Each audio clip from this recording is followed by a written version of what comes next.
Arya from the Esports Club here with some pretty awesome news.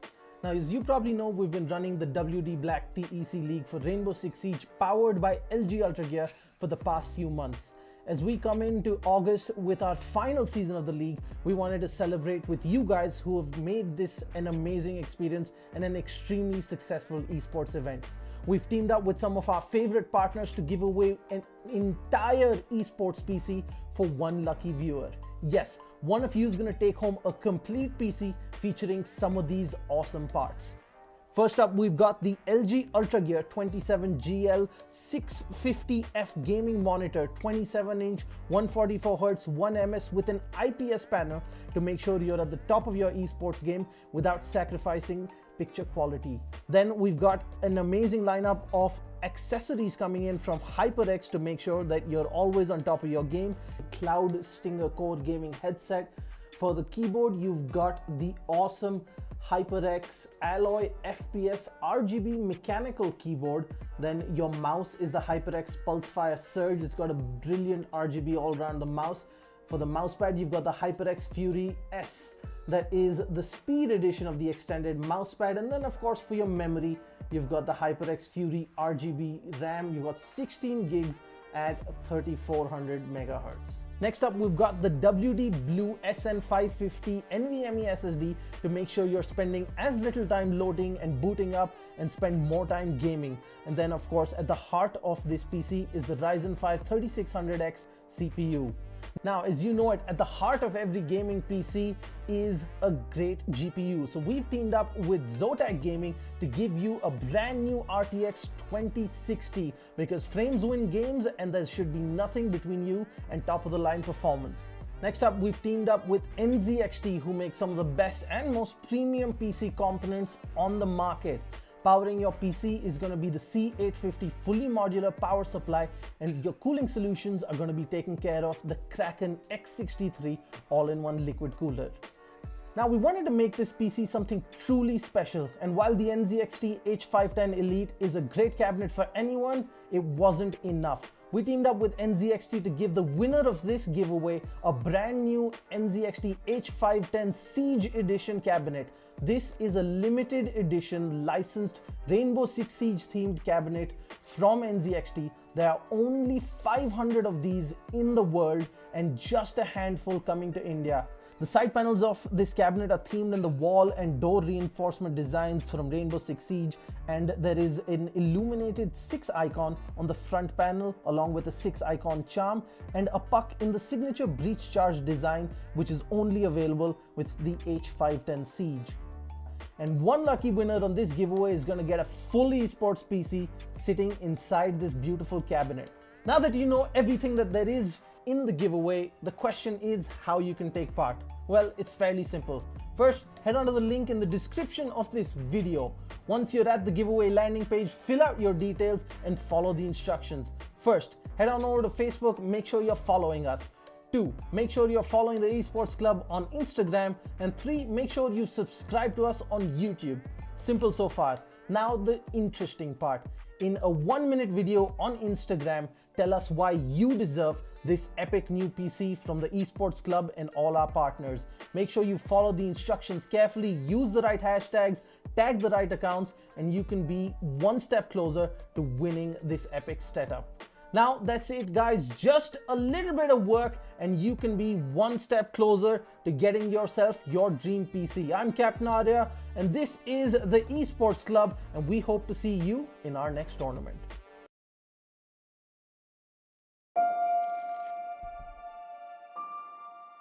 The moment of creation is a form of magic, where an off becomes an on, a 0 becomes a 1, then another, and another, until, deep in the complexity, you discover order, speed, reliability, power.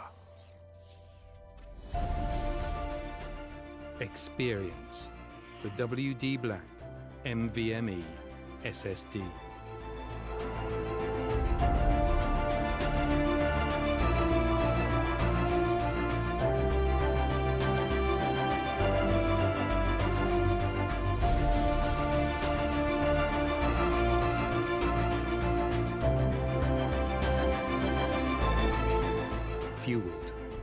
darkness. Level up to NVMe SSD performance.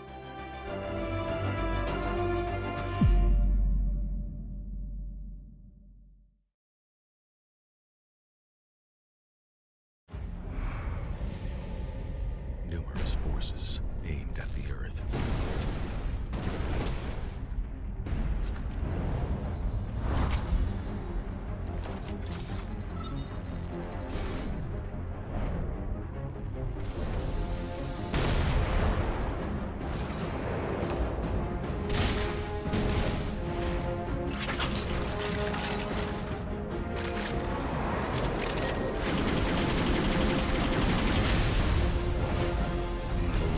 And injustice.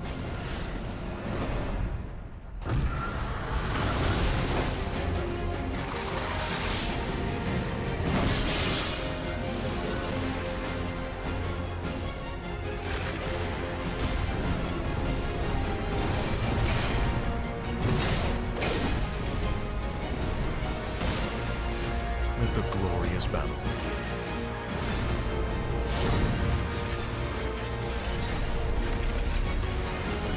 Geared up for victory. LG Ultragear Gaming Monitor.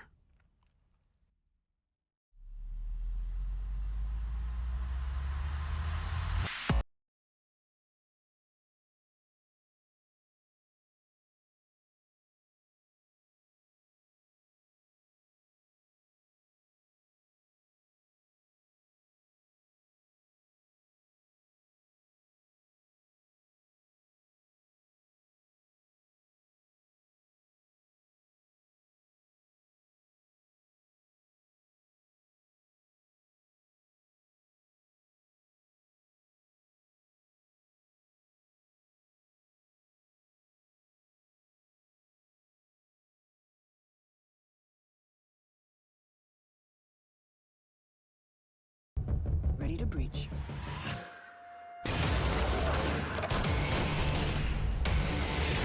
Go, go, go!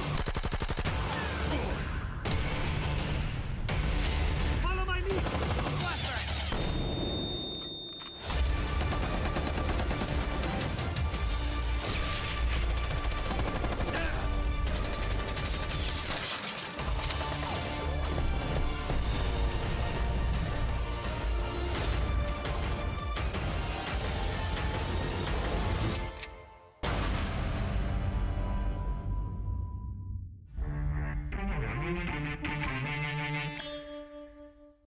What's up, guys? Captain out.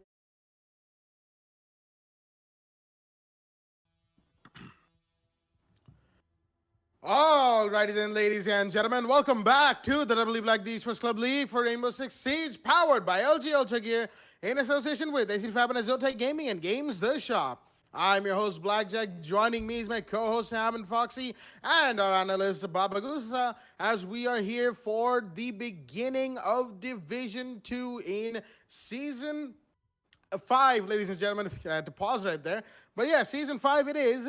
But before we get into tonight's matches, a reminder for all of our viewers at home to check out the socials of the Esports Club on Facebook and Instagram, and the description down in the YouTube stream for a giveaway of a limited edition Rainbow Six Siege PC that includes the Rainbow Six Siege PC cabinet from NZXT. Only 500 of these PCs exist in the world, so check them out and check out the giveaway. Enter yourself via the link on the socials of the Esports Club on Instagram and Facebook, and the link in the description for details on how to enter yourself into this giveaway. With all that being said, the first game of the night is a big one, ladies and gentlemen. It is Esamurai Esports and Instinct Esports on the map of Clubhouse. The usual, the old faithful of Clubhouse is in play once again, as it always, it always is. We may have a cafe day here and there, we may have a coastline day here and there, but it always comes back full circle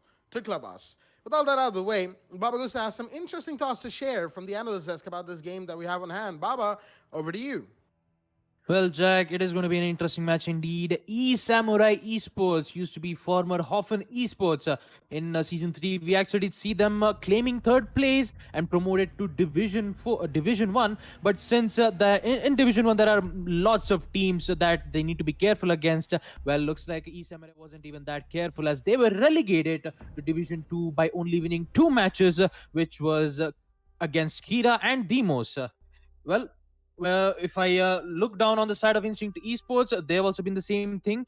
Uh, like they've stayed in Division 3 with a win-loss ratio of 3 wins and 4 losses, defeating Weekends of Azrael, Almost Walkover, and TPM. The player that obviously that you need to be seeing about is Pendrive. He's been making a lot of plays previously on the sides of season 2. On season 4 and season 4, and I believe on season 5. And on the side of Samurai, the player that you need to be careful about is Lockdown. So it's really interesting to see both of these fraggers how well that they'll be performing on.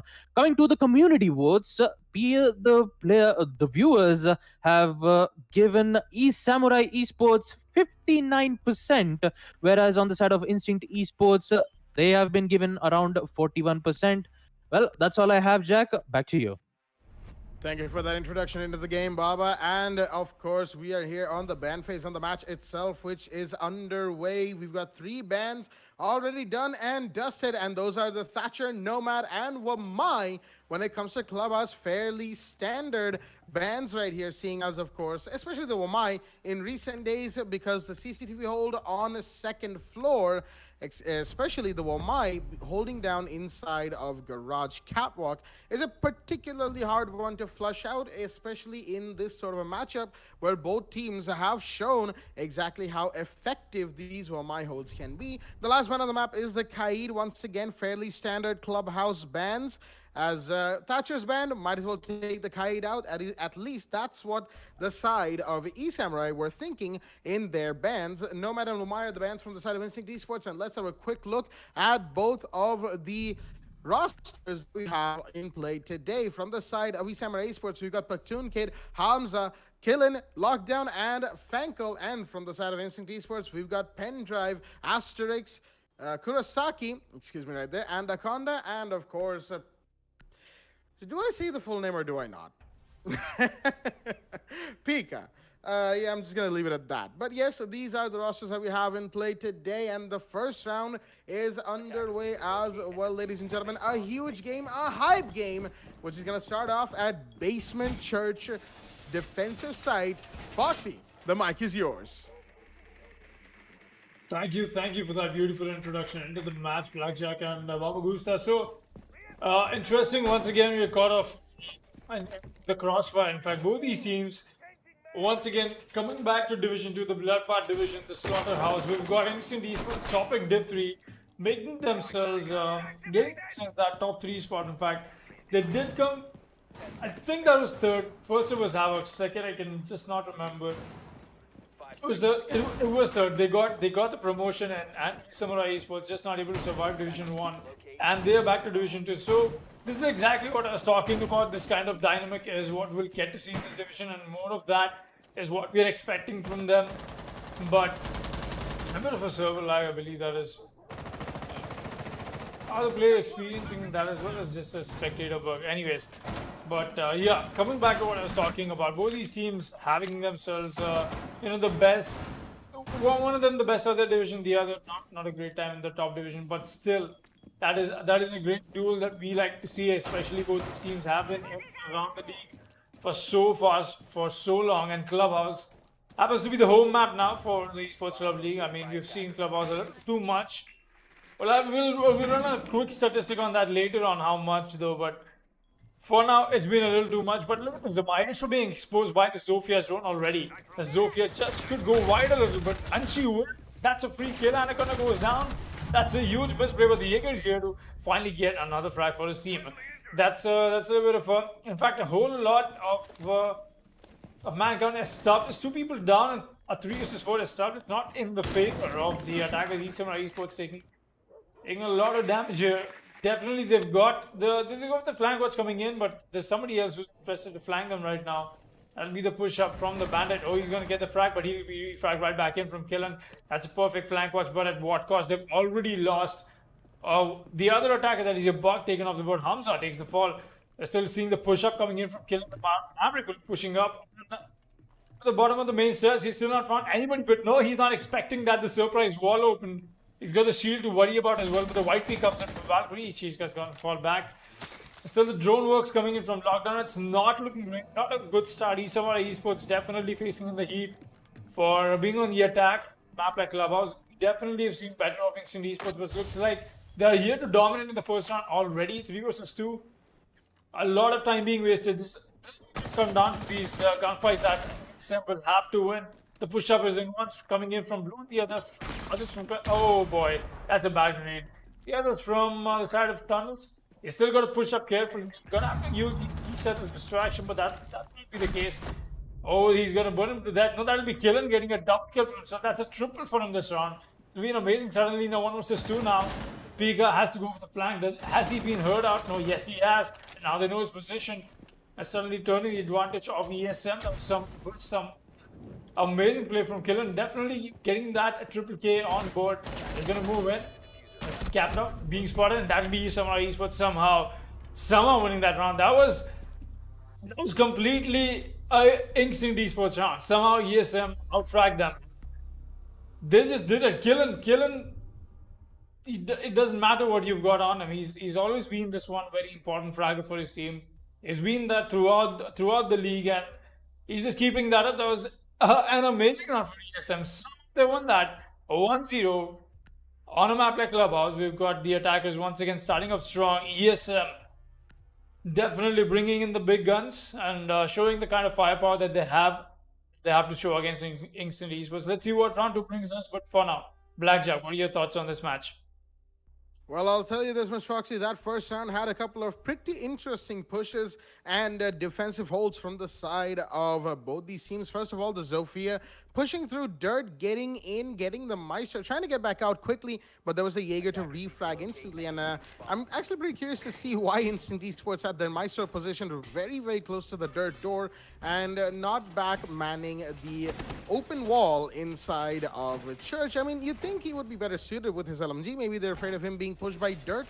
Maybe they just didn't want to have the Maestro invested in that particular area. Well, there's a lot of questions in that particular decision made. But another decision that they made was to open out the wall of church, which, as we saw, definitely gave the side of the attack that was ESM quite the scare when they wanted to make the basement push happen. You can see they're opening up a lot of hatches as well. Looks like Instinct want to go for the SSG strat on Clubhouse that we've gotten to see. Hatches open, castle barricades, drop downs, and open walls all over the place is the name of the game right here from INES, as ESM, in the meanwhile, are going to have to adapt accordingly to this particular strat that Instinct are bringing out. But yeah, in the previous round that we got to see, you know, the wall in church was opened out. That gave ESM quite the scare. And overall, ESM seemed to have a very shaky beginning to their round, but you know, they managed to hold it in.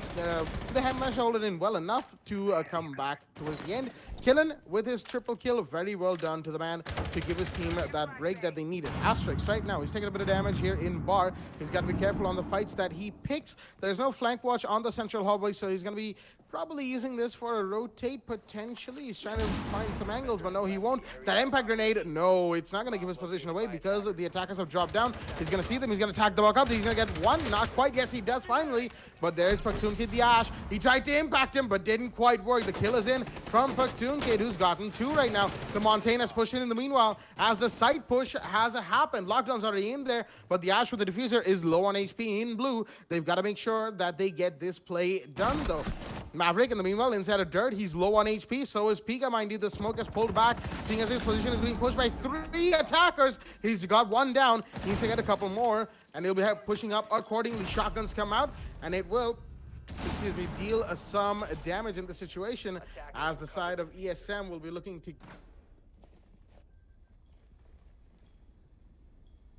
Oh boy. Excuse me right there. I seem to have had a lost connection. Anyway, regardless, what I seem to have missed is that the fact that the smoke was down, the plant was happening, and the plant will in fact go down as well.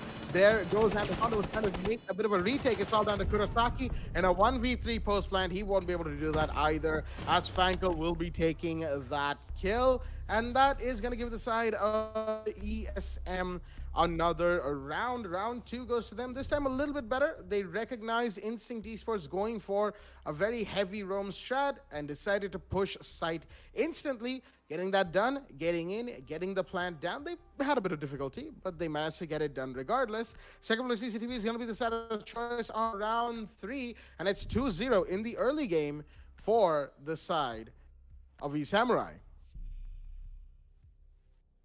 Got to give this to Esamurai. They're definitely outfragging the side of Instinct Esports. Whenever it's coming down to a gunfight, they take the time to take it, but whenever they're happening to engage, they are making sure that they're winning it. Good gunplay, I would say. First things first, obviously, and that is. We didn't see them not employ a whole lot of hard breach either.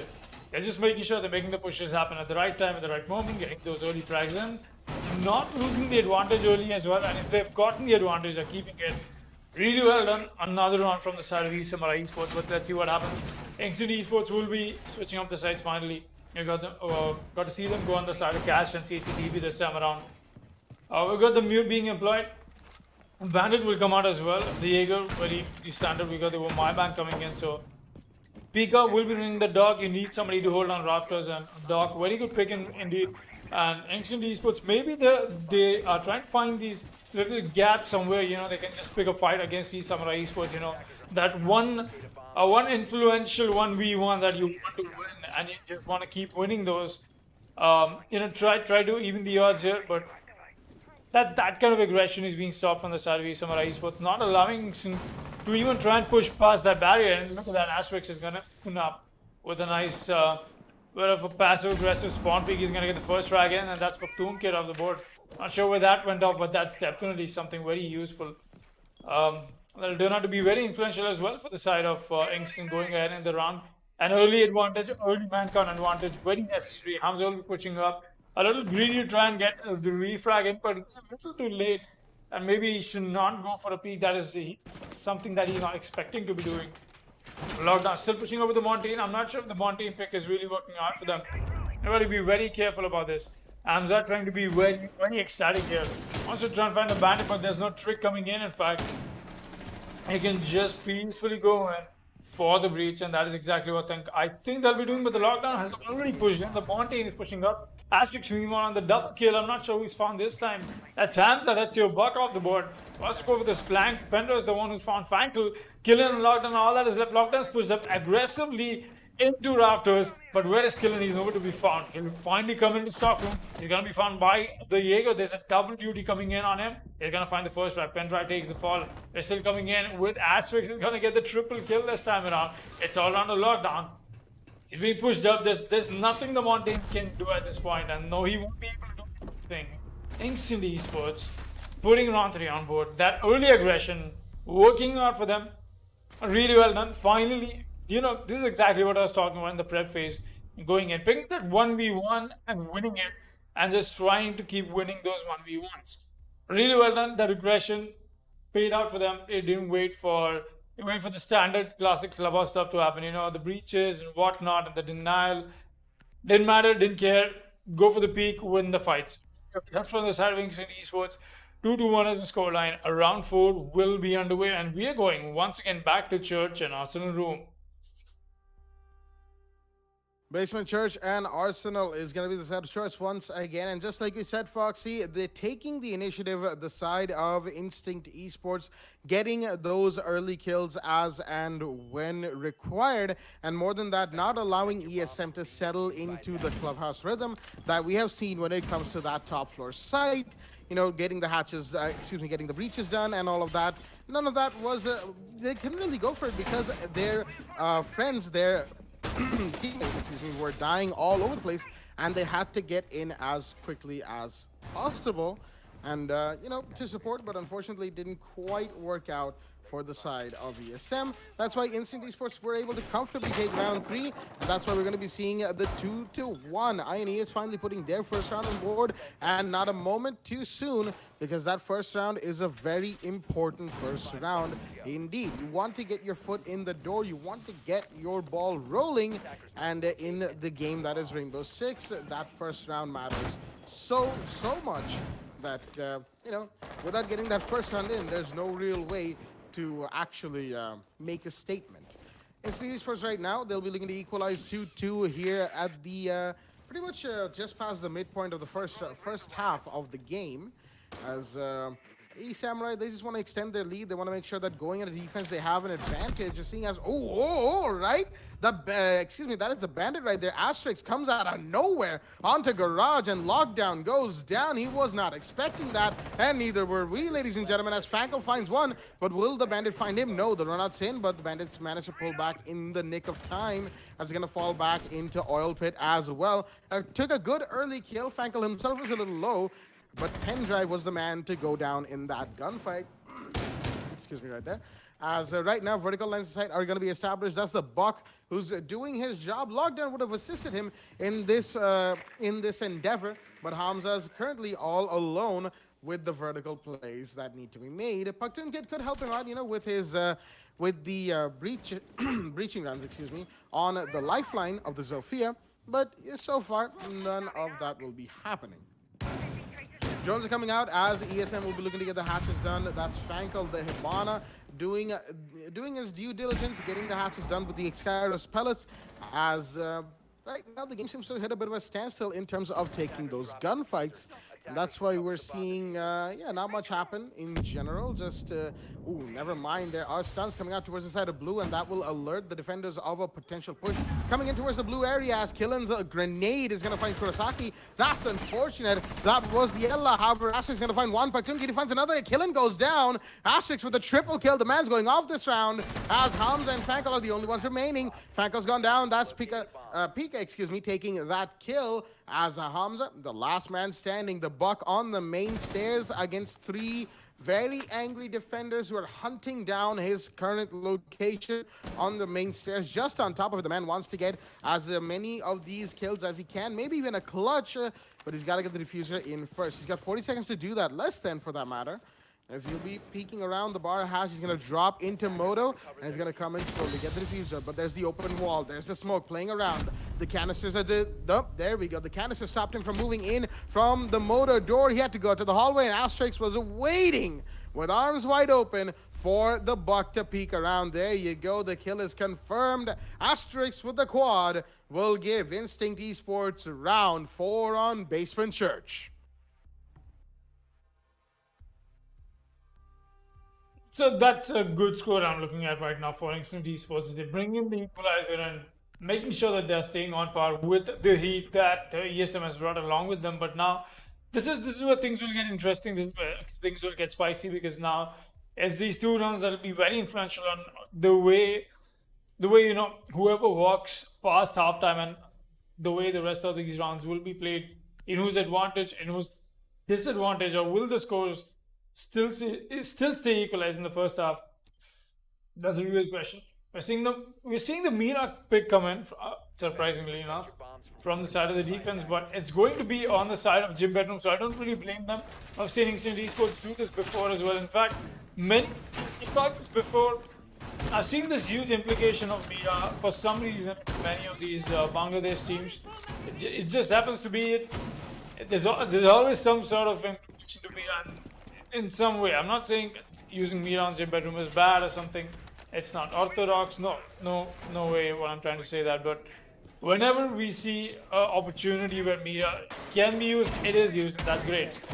Let's see if Esamurai has got what it takes to try and take down this defense on the side of Instinct Esports. But they're only running Killen on the Maverick and Fankel on the Hibana. Killen, he's busy popping heads more than he's busy getting the breaches done. But let's see if that's going to be the case once again or not.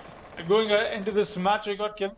Sure, he's running up to his team. In fact, all the way from the west side of the map, we're seeing seeing them slowly assemble. We've got the extensive roam coming in from the side of the defense as well, and that's going to be something they've got to worry about. Badtrip very aggressive. Look at this. He's already going for the white peak. He's got himself boxed in. There's no rotate on the side at the bottom of the stairs, but there's Asterisk still watching that though. A good bait attempt from them. They've not got the default cams. That's a huge misplay from the side of Esamurai Esports. You've got to do this. It's standard stuff. That's Siege 101. Siege competitive 101 or anything 101 in fact. But still, it's still going to be something, and already Explosion's going to claim one, and Asterix with the double kill already is going to be met with the rage of the Hibana though. He'll get shut down by Fankel, but that's enough damage already done by the Bandit. Once again, Asterix having an amazing day, and there goes another one. The Axe takes the fall. Kurosaki will find lockdown. It's not looking good for ESM already. The breach is coming in. Both these attackers on one side of the map. Totally outskilled right now. ESM are not in great shape, like I said. Watching these angles, another explosion comes out. I'm not sure what that was. Was that in fact? I cannot really figure out. But still watching this angle. He knows somebody behind the green box. Oh, he's finally going to find the smoke. Oh, the smoke takes some shots. He's still going to win that fight. What? Vankel, how did he lose that? Killen goes white, but he's got found.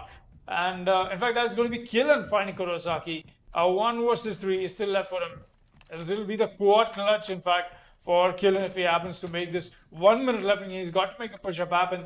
That aggression from Instant Esports, once again, ESM not able to fight it. And Instant Esports, if they happen to put this round on board, that'll be 3 rounds in consecution. Definitely a momentum you want to climb on heading into the first play day for Season 5.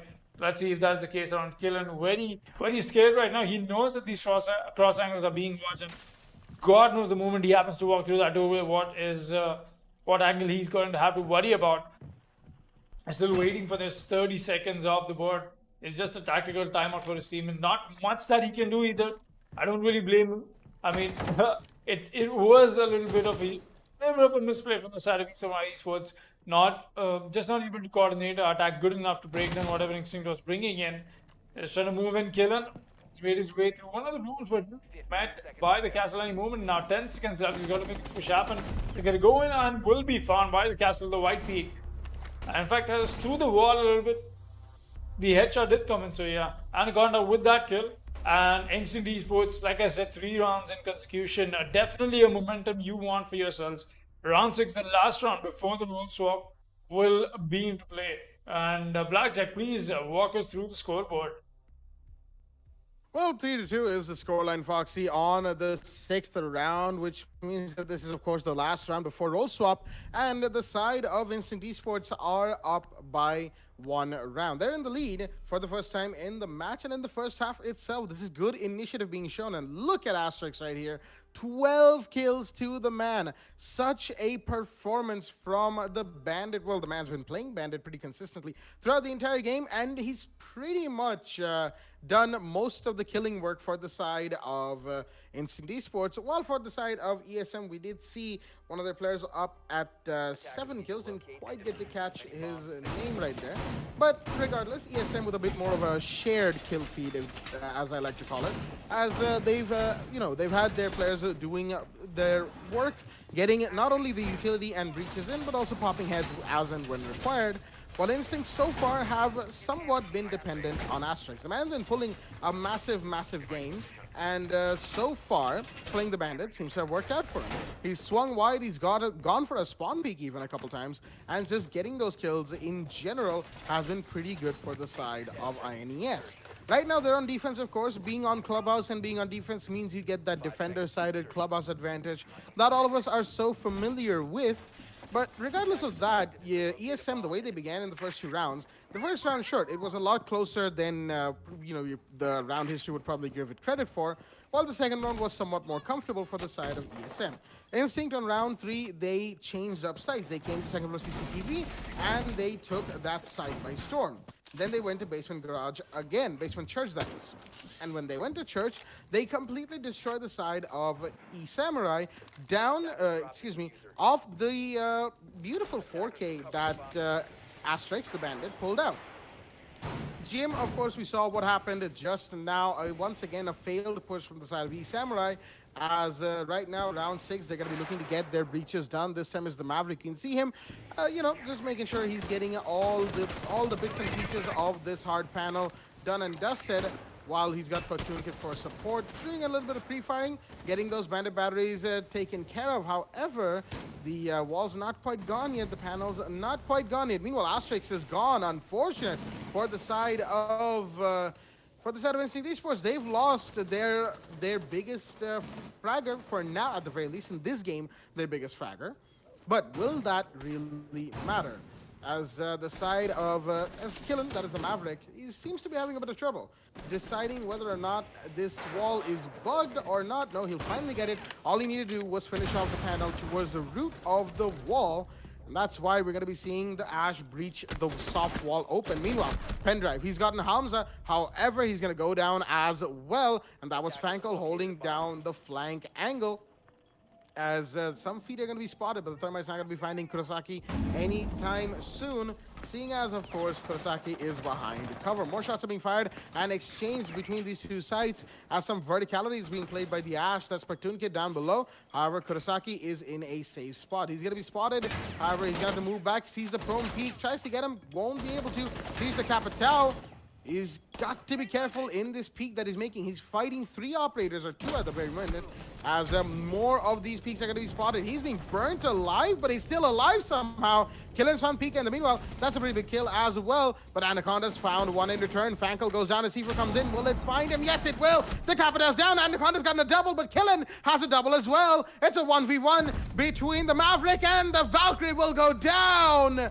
Killen gets the clutch exactly when it was required for Samurai Esports, when it looked like the side of Instinct might once again take this round. However, they won't be, and it's a 3-3 equalizer going into round 7 roll swap, and we will have a rehost, ladies and gentlemen, and we'll be back on the other side, because of course we've had a disconnect. We'll be back on the other side of this rehost in the scoreline. Stay tuned.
All right, what is up, everybody? Welcome back to the W Black, the Esports Club Rainbow Six Siege League, powered by LG Ultragear Association with Fibernet, Zotac Gaming, and Games the Shop.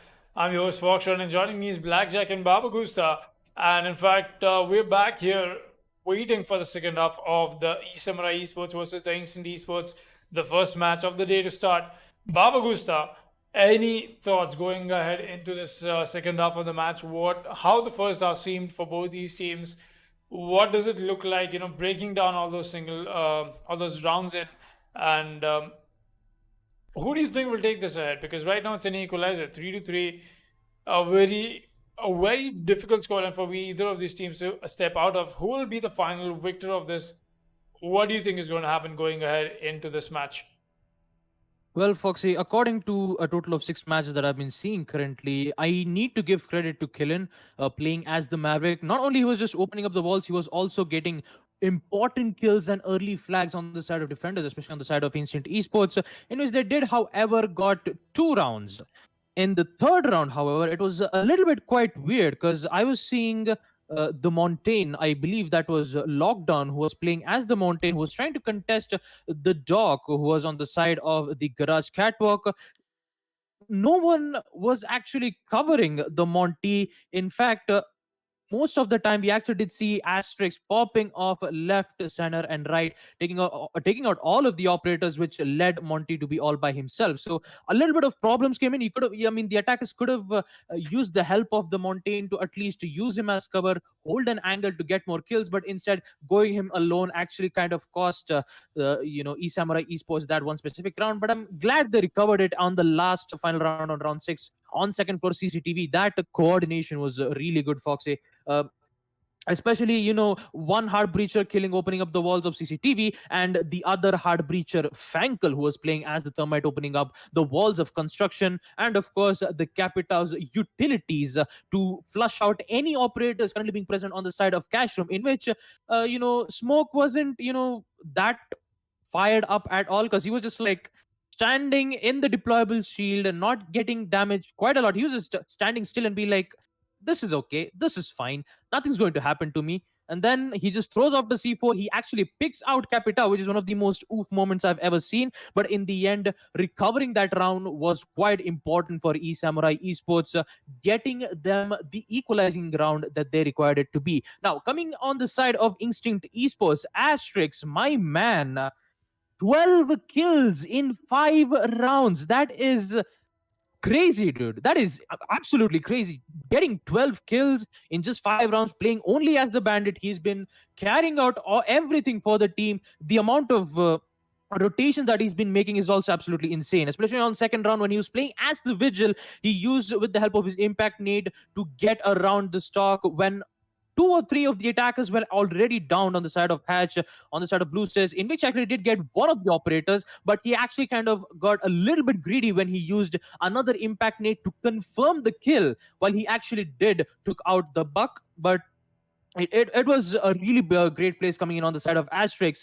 The plays when it comes to Instinct Esports, they are when it comes to the anchoring side, they've performed really well. And since we're going to be seeing a role swap where Esamurai Esports will be on defense, I'm kind of curious to know how well they are going to be defending on, especially since Clubhouse is defender-sided map.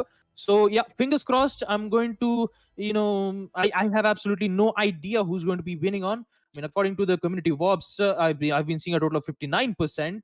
So yeah, since people are voting for Samurai Esports, even I'll also join up with them. So that's all I have when it comes to analysis. Jack, back to you.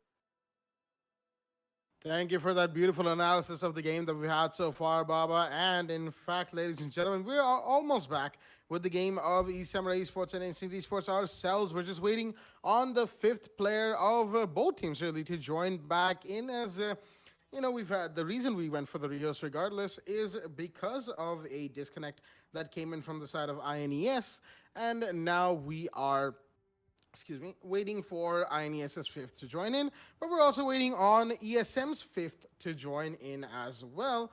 as soon as we're excuse me, we'll be heading back into the game. Now, just like Baba pointed out, 12 kills to Asterix in the first 6 rounds. Now, he didn't exactly get any kills in the 6th round. That means 12 kills in 5 whole rounds. The man had been doing a lot of heavy lifting for his team across the first few rounds that we had in the entirety of the game. And especially against Esamurai Esports, that's not an easy task, not in the slightest. The fact that Instinct Esports have managed to do as well as they have. Now, it is, of course, again, like I said, Clubhouse. Clubhouse is a defender-sided map. So Instinct Esports being on defense on Clubhouse, it is expected that they would be able to equalize on any particular given day at their best. And right now, of course, they are pulling off their best because ESM, they've looked shaky in a few rounds, especially in the rounds where they lost the play against the side of Instinct. But other than those few rounds, other than those few instances, it hasn't exactly looked as if ESM were off their game. Maybe they're not having their best day, but it could still be that they're having a good day just in general. While the side of Instant Esports have pulled off some fantastic plays, and once again, Asterix, it just comes back to me, the 4K that he pulled with the Bandit when they were on Basement Church defense round 4. That, ladies and gentlemen, is the kind of play that we love to see. Just completely shutting down the side of Esamurai Esports, especially with that first kill, the kill onto Jackal when he was in Garage. Jackal was just vibing in Garage. You know, he just came in, he wanted to look for some footprints, maybe do some intel gathering, get his drone out, and a wild bandit just pops in out of nowhere at the garage door, says hi, blows his head off, and just runs back. You know, it looked a little bit jump scary, shall we say, but then again, that is so is the nature of Rainbow Six. Sometimes you get jump scared by operators being in places where you don't think or expect them to be. Asterix, he played unpredictable. He played very well indeed, and the man definitely showed us a great time. Here's to seeing even more of him as the match goes on. And speaking of the match, of course, we'll be coming back just very shortly. Instinct, they've got all of their 5 players in. Pendrive is back. And now we're only waiting on Killen to join in from the side of ESM, as he's the last man to join in the lobby. And of course, as soon as he comes in, the game will come. The game will happen. The game will, it will start and it will be fantastic. There we go. He's in. Both teams should be ready. There we go. They are. ESM versus Instinct Esports is resuming, ladies and gentlemen, as the match on Clubhouse is back for all of our viewers to see and witness. We're back on round 7, the role swap round. The one where we took the Rios on. It is 3-3 in nobody's favor, and the first round is going to be underway with ESM, looks like, defending CCTV, and Kashum going for Clubhouse's most picked site in, of course, tied with, Basement Church, but that, of course, is a statistic for a different day. Right now, round 7 is underway. That is right. Round 7 back into the rule swap. Just like we talked about, before we happened to leave out before this. A little long story of Rios. We are finally in here. And it'd be amazing. ESM definitely want to take this advantage a little further. They've managed to get maximum rounds on board. 3 rounds into the pocket while they happen to be on attack. Definitely a good spot to be. But I wouldn't really agree if you would want to argue with me about the same with Instinct as well, because you want to put yourselves a little bit on a heavier advantage. Definitely ESM on the off chance of just not using enough intel. They've also got a great turnaround to the way they've played the last few rounds. Definitely, let's see what they happen to bring out on a side of defense. We've got Paktoon Kid, he's running the Valkyrie. That'll be all the intel trade of the knee. That is the side of Esamurai Esports. We've got a lot to bring out the Mira once again. That's great. We're getting a lot of Mira emphasis on a map like Clubhouse. We don't see a whole lot of it, not when it comes to sites like these. But it's not the first time we're seeing it either. I wouldn't really blame them for it. It's definitely something useful. But let's see if that is going to be useful against Instinct Esports or not. I can't wait to find out. Wait a minute, what is that? They've got the Mira window, the crouch Mira window on the main wall. That is not I was expecting. Definitely not something I was expecting. The Mira is already. Oh my god. What just happened? How did Lockdown get that kill? Wait a minute. What? How did he get that kill? Oh, he opened the Mira window. Look at that. He's opened it. He's cracked it open. All right. Oh, that was a great attempt to bait. That bait did not work. The bait did not work. Pika definitely not expecting that. Oh my god. I just cannot imagine how he must have felt when that just happened. Because he heard the Mira window getting popped open. It's not was right in time to fall back. That is devastating. Definitely in the esports. Really considering what just happened over there, because they've got the thermite coming in and going out very, very quickly. Pika is the one who's taking the fall. They still got 2 if they're out breaches, so that should not be a huge problem for the side of Inxin Esports, but they definitely got to put in all the work that is necessary right now. C4 still in the back pocket of Lockdown. He could definitely make something else happen as well if he wants to over here, but he's just not willing to go the extra mile. But look at this, Pakunki is going to get a frag. She goes out. Anaconda gets a refrag, but Lockdown is here with the C4 I was talking about. Asterix is going to take the fall, and that's your Maverick taking on the board. It's all on Anaconda and Pendrive. Once I was at the breach, but the breach is not even done. You've got the window to watch out for. And the push in will come in from Anaconda any moment now. He wants to go in for the wall, but no, first the stunts come in. That won't be enough. There's AD assist to catch that out, but we see the Zotac come in. He's going to get the frag in. Pendrive with the first frag. Hamza takes the fall, in fact. Won't be able to survive that. He's still got great positioning coming in for the side of the defense. Anaconda waiting to make that push happen. Meanwhile, his friend, though, Pendrive, is not having a good time. He's not got to worry about anybody from down below. No C4s left. In fact, for the side of ESM, and they know that as well. Want to take these gunfights head on. Make sure they win them as well. Anaconda pushing up the side of rafters. He does not know there's somebody right above him. Not sure where Pendrive is. He's on the main stage. He's going to get that frag as well. That's a nice kill for the Zofia. And now he's expecting the push up from the side of the garage. He's not expecting Fankel here. He's going to get one and kill on to another. ESM Esports once again coming in with the frags, and very tiny frags. I'm not sure how that Mira window somehow worked out for them. But that was 200 IQ. Something you're not expecting on a level like this. Definitely, having to have that surprise element, putting a dent on the side of Inxit Esports attack.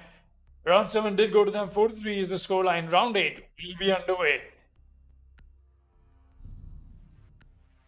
Round 8 is underway, ladies and gentlemen, and ESM are back in the lead, 4-3 in their favor, as they seem to have taken the 6th round victory that they had pre-Rios, taken that momentum and kept it going. Round 7 has gone to them on the defense, as we have Platoon Kid going out of the Valkyrie into the Maestro, bringing in the big guns, the Alda, the Evil Eye, the Impacts, and the Bailiff on that one man alone. So much utility, so much clearance. He can make rotates, he can do plant denials. Even given enough time and enough distraction on the part of the attackers, one Maestro can take out a couple of attackers by himself without even using his gun, so to speak. We've seen Evil Eye denials in the league before. So we wouldn't be surprised if we got to see them here today as well. But they're always hyped when they do happen, because the Evil Eye denials we get to see in the W Black Esports Club League for Rainbow Six Siege, ladies and gentlemen, they are last minute, they are close, and they are very, very spicy indeed. Hamza, I think he forgot about the fact that he had a deployable camera in his pocket and was about to castle off the blue door before he remembered, wait a minute, I have this piece of intel that I can just plop down and use for my team. And that's why, we saw him attempt to barricade it twice, didn't quite do it, and then he remembered, wait, that's what I'm forgetting. Got his piece of utility placement done, and goes back into site after finishing up everything that he needed to do. Looks like it's going to be a turtle hold from the side of Esamurai, excuse me. As they pretty much got no roamers, which means that the side of Instinct Esports, as soon as they get the intel that there are no roamers in play, will be making a quick take on the first floor area. Well, some final rotates, some final barbed wires and utility placements are being made from the side of Esamurai as a hatch is going to be broken open. That is, of course, the blue hatch. These flashbangs are already burning out utility, and that is the Jaeger's ADS. Fankel's going to pull back from blue, knowing for a fact that this push is very much possible. A lifeline from Sophia, comes out as well. Does a bit of damage to Hamza, but won't damage the Mira window, seeing as it's on a hard wall, of course, as Kurosaki was busy pre-firing that very same wall that we just talked about. Meanwhile, Alp is being pushed. The barbed wire breakage has been heard out. Franco tries to get somebody, won't be able to do that. However, the Ash is still there. That's Asterix. That's the highest fragger for Instinct Esports so far, mind you. As meanwhile, I believe that could be... No, that's not the Maverick for sure. That probably was Anaconda Hibana with the Excalibur pellets who got impact tricked. He doesn't have any more remaining, so even if he had one or two, he could have potentially been impact tricked out, which means the kitchen hatch will not be opened anytime soon, which is unfortunate for Instinct Esports. They've only got blue hatch open for the time being. They'll have to push in through the stairs, and they'll have to push in. However, Fankel's going to find Asterix in the meanwhile. Fankel's found another one, a double kill for the man. What is he doing? He's getting the attackers dropping Moto. However, Moto's being watched as well. There's a kill confirmed from Kurosaki. Will he find the other one inside of blue? Not quite. There's a Mira window here that he's got to be careful of. That's inside of Church as well. The Church push is in, but having dropped into Moto, the two attackers aren't exactly looking too great. Meanwhile, Pika is in dirt. He's being denied as well. The castle playing behind the shield on blue has a good position. Kurosaki is trying to play the rotate and the angle that the castle is employing.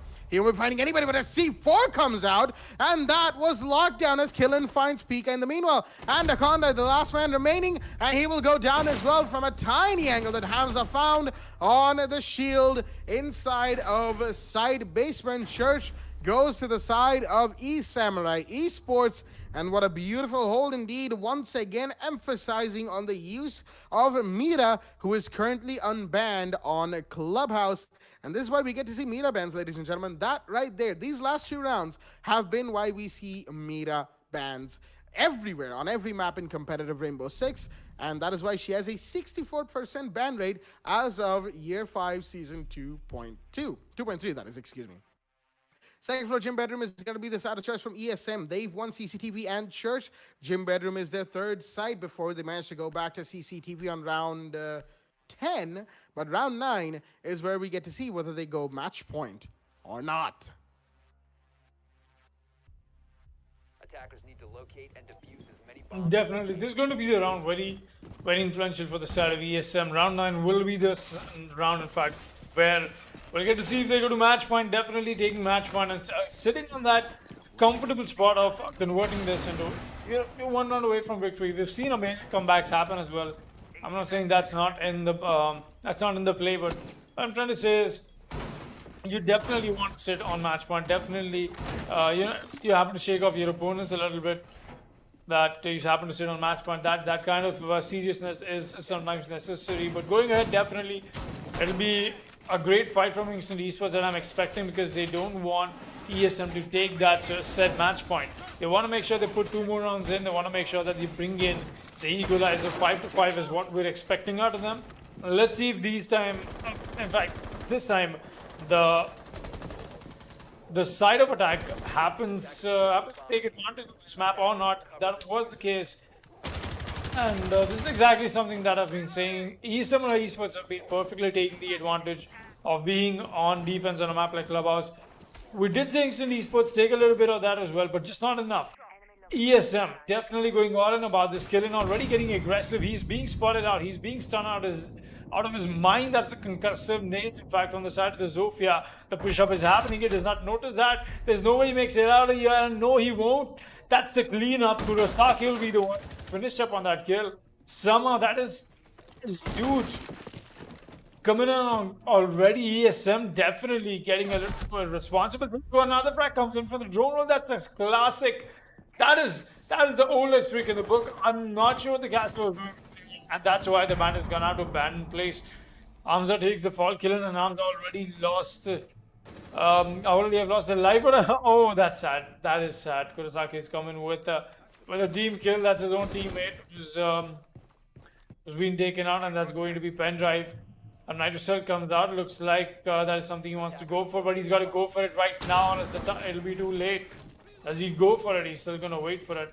He's waiting for the peak, and now he might. No, he's still not going for it. He's gone for it a little too late. Like I said, a good attempt from the side of Pakhtun Kid, but just not enough. We're still seeing the push-up coming in. 4 versus 3. This is looking great for Instinct Esports. They've got to understand that conversions of this man count from here on is what it's going to do. It's going to make sure that they win this. Pakhtun Kid, meanwhile, is going to get a frag, and this is exactly what I'm talking about. Keeping the man count alive is something that I'm not getting to see from the side of Instinct Esports. Let's see another kill coming from Frankel. Kurosaki takes the fall. It's out on to Pika and Asterix, the Capitao and the Thermite. You've got enough heartbeats done already. You've got to make these plays happen. Asterix is going to come in with the asphyxiating bolt first, alright. Wants to go for the white peak now instead with the diffuser, and he's going to go long rotate, and that's the kill from Pika onto Pakhtun Kid. That's a nice one, important one as well, but the push-up is in from the side of construction. He's going to go into the cover for the white. He knows the rotation has come in. He's going to go for the rotate himself, but no, that's already being watched, and that's a bad asphyxiating. It won't matter, man. It does not matter. This one, ESM has got it. They'll be taking match point. Amazingly well done, ESM, bringing in the big guns. Like I said, keeping alive their man count, and more than that, you know, having to turn around things always with the mid-round adaptations will be taking in match point. Very deserving rounds that they're putting on board, since they happen to make the roll swap in the second half of this match. 6-3. A very strong startup for ESM on Division 2 here in the Season 5 of this league. Blackjack, what do you think about that? Well, as you said, Foxy, a very good start for ESM in Division 2 for Season 5. The final season of the league means that these teams, all the teams in the league for that matter, will be looking to end things off with a bang, and that means giving us good matches, great matches, comebacks and sweeps, and just ending it off on a very high note.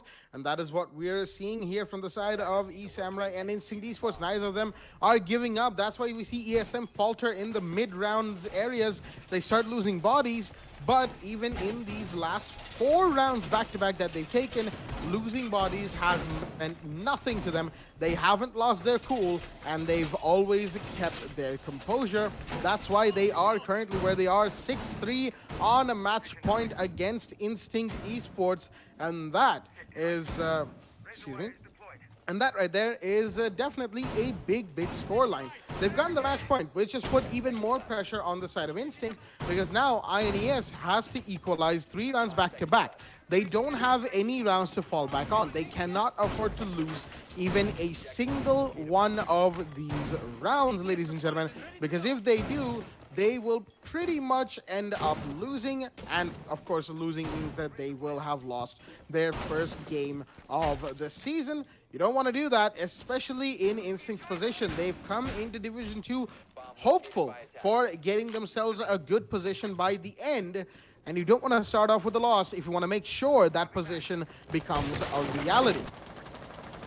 Right now, they need to make sure that their early rounds are good. Esamurai Esports in the early rounds have managed to take a good number of kills and a good number of plays. 1 or 2 at the very least. However, now, we've got a sledge inside of Logistics, who was, of course, pushing Hamza, which just forced Hamza to go all the way down, drop down the stage hatch towards the metal stairs, the red stairs, plenty of colors for that area, as some final reinforcements are being done in stage itself by the castle. There's a little bit of off-site roam presence from the side of ESM. They have the castle down there. They've got the Jaeger watching garage via a mirror window as well, playing a little bit vertical in the meanwhile, as Lockdown seems to have locked horns with somebody on the CCTV window. That may have been the Capitao who's gone into the side of construction, which means that these flashbangs are going to be pretty important, but without a grenade, they won't be able to get rid of those bandit batteries that are currently stopping them from,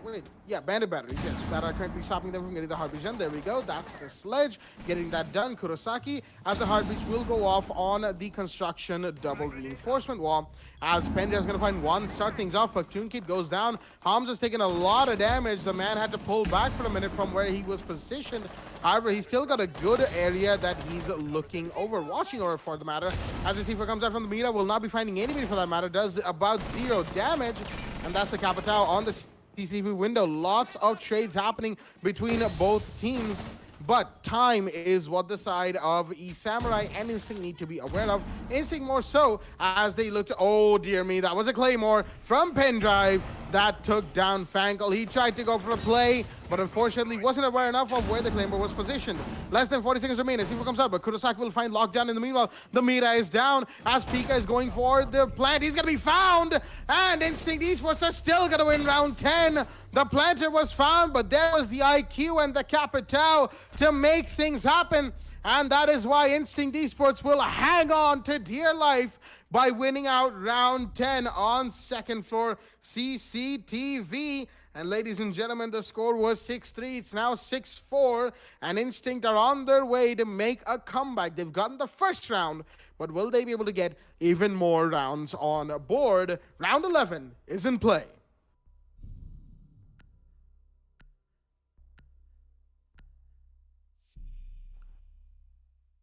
Oh boy, this has definitely been a development from the side of Instinct Esports, but lockdown, all right, we see that pick there. The clash is in place of the Mira, which is, I believe, the first time we are not going to be seeing a Mira from the ESM defense, isn't it, Foxy? That is correct. In fact, the change up from the Mira onto the Clash, I'm very excited to see what they are trying to bring out on the side of CCTV and Cash Room. We did see ESM bring out a decent enough strategy in the last round as well. That was really well emphasized. Honestly, I liked it. Mira set up from the bottom of the stock room and whatnot. You want to bring stuff like that. You want to make sure the up and downs are cleared. That was great. That was good enough at least, but just not enough. Instinct Esports made the push-up happen very quickly, but I think that's why you try to bring in the Clash this time around. You know, try and slow down your attackers as much as you can. You want to make sure you have the clock on your favor, and that is what you want to be doing. As a good defender, most definitely. Let's see if they'll be able to do that or not this time. Going ahead at this match, we've got the action phase. Both Anaconda, not the right key mapping he's done for himself this time around. He's gonna let us flash his teammates on the spawn point as well.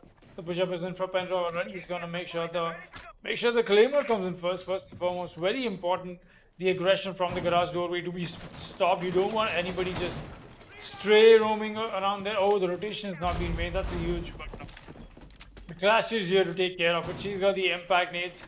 That's both of their impact used. That means any kills that she's getting is either out of burning somebody out, you know, at least shocking them to death, or unless it comes out from her Space MG.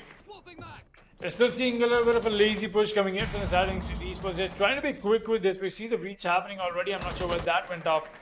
But the defender is definitely getting spotted out. Pendrive is getting ready for an anti-bandit battery trick. Breach, there you go. But there's nobody who's got to worry about that. He does not know that. I don't think the drones have gone in. You've not even got the mute to worry about. So yeah, I think she's gone for the mute charge.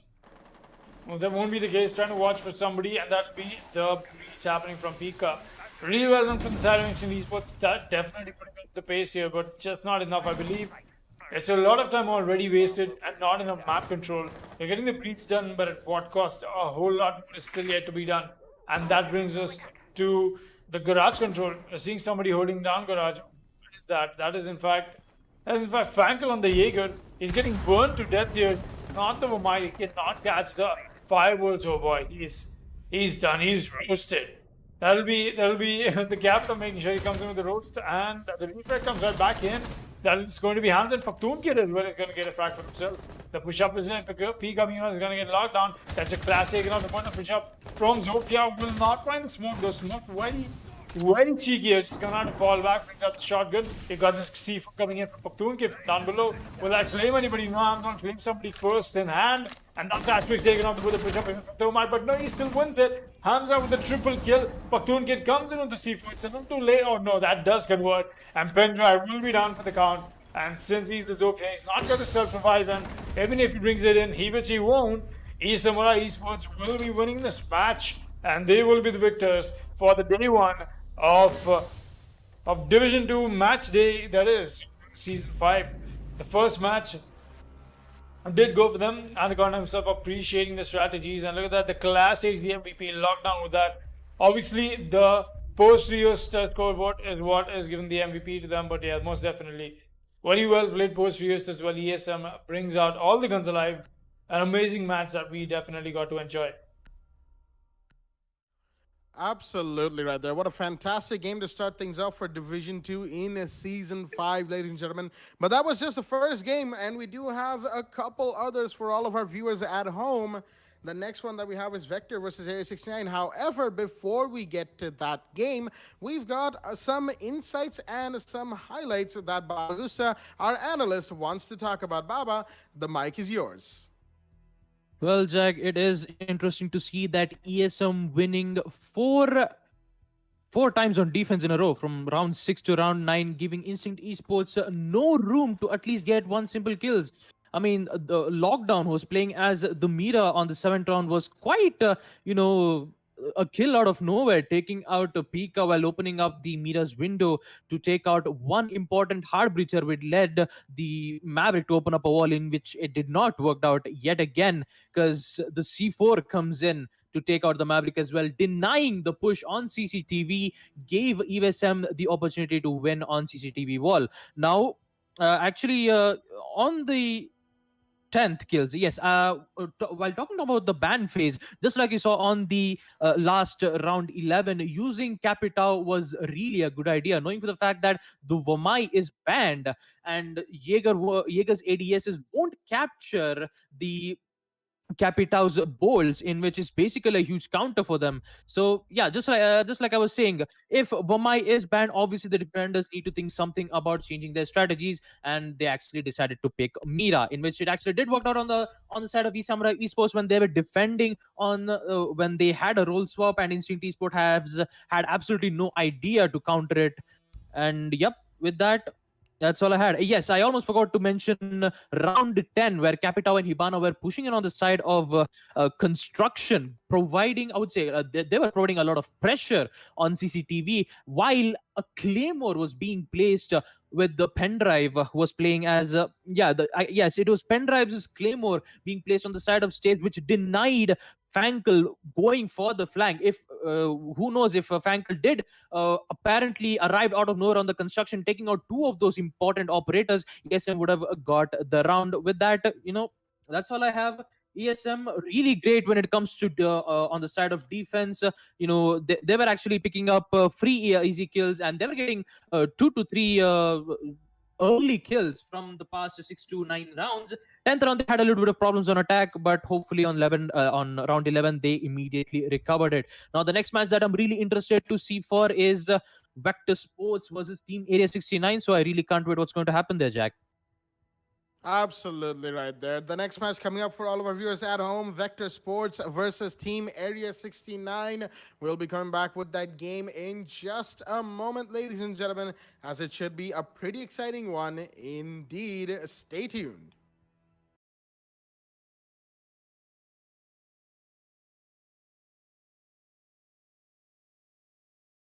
Captain Arya from the Esports Club here with some pretty awesome news. Now, as you probably know, we've been running the WD Black TEC League for Rainbow Six Siege, powered by LG Ultragear, for the past few months. As we come into August with our final season of the league, we wanted to celebrate with you guys who have made this an amazing experience and an extremely successful esports event. We've teamed up with some of our favorite partners to give away an entire esports PC for one lucky viewer. Yes, one of you is going to take home a complete PC featuring some of these awesome parts. First up, we've got the LG Ultragear 27GL 650F gaming monitor, 27-inch, 144Hz, 1ms with an IPS panel to make sure you're at the top of your esports game without sacrificing picture quality. Then we've got an amazing lineup of accessories coming in from HyperX to make sure that you're always on top of your game. Cloud Stinger Core gaming headset. For the keyboard, you've got the awesome HyperX Alloy FPS RGB mechanical keyboard. Then your mouse is the HyperX Pulsefire Surge. It's got a brilliant RGB all around the mouse. For the mousepad, you've got the HyperX Fury S. That is the speed edition of the extended mousepad. And then of course for your memory, you've got the HyperX Fury RGB RAM. You've got 16 gigs at 3400 megahertz. Next up, we've got the WD Blue SN550 NVMe SSD to make sure you're spending as little time loading and booting up and spend more time gaming. And then of course, at the heart of this PC is the Ryzen 5 3600X CPU. Now, as you know it, at the heart of every gaming PC is a great GPU. So we've teamed up with Zotac Gaming to give you a brand new RTX 2060 because frames win games and there should be nothing between you and top of the line performance. Next up, we've teamed up with NZXT, who make some of the best and most premium PC components on the market.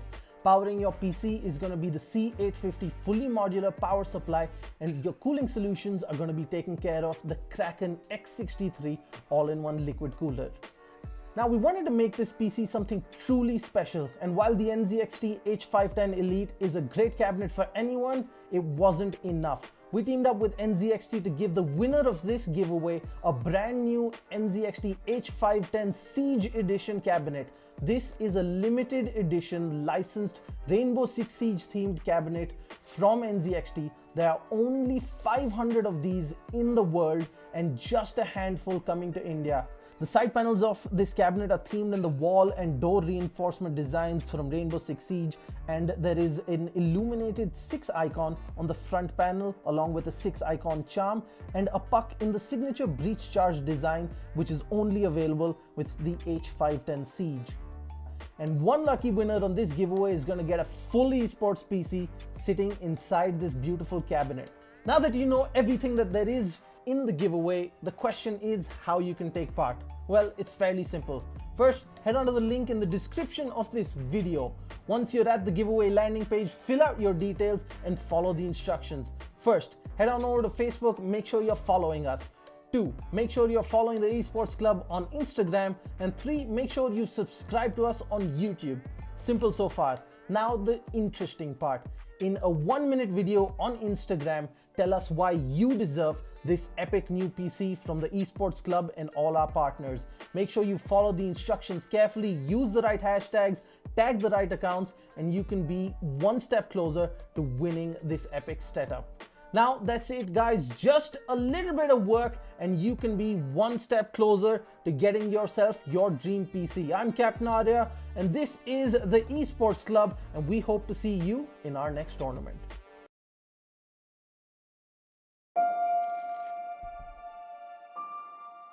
The moment of creation is a form of magic, where an off becomes an on, a 0 becomes a 1, then another, and another, until, deep in the complexity, you discover order, speed, reliability, power. Experience the WD Black NVMe SSD.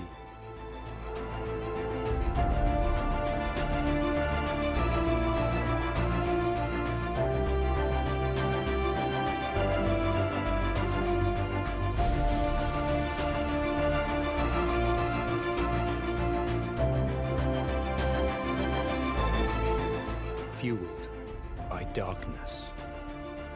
Level up to NVMe SSD performance.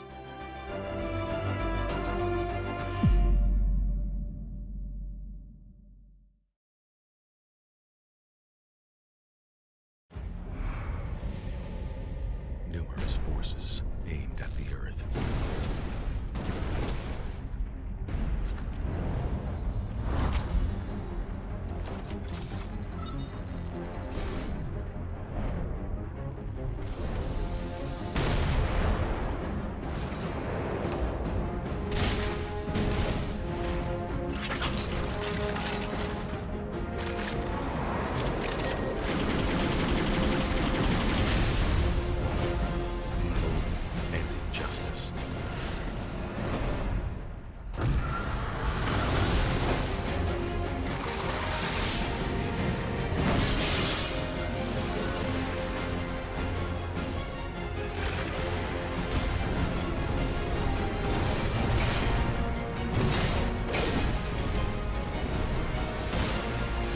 Let the glorious battle begin.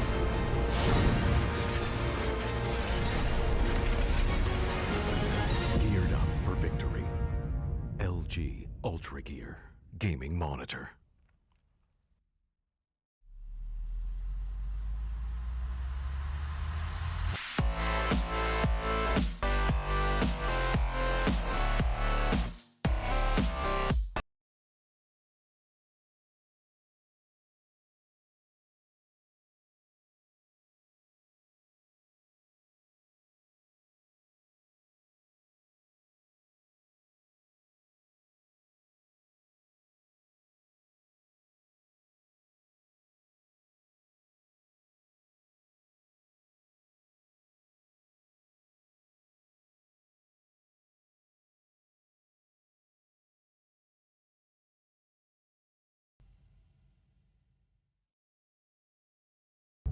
Ready to breach.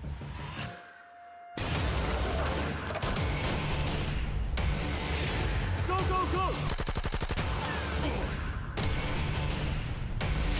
Follow my lead! Flashback!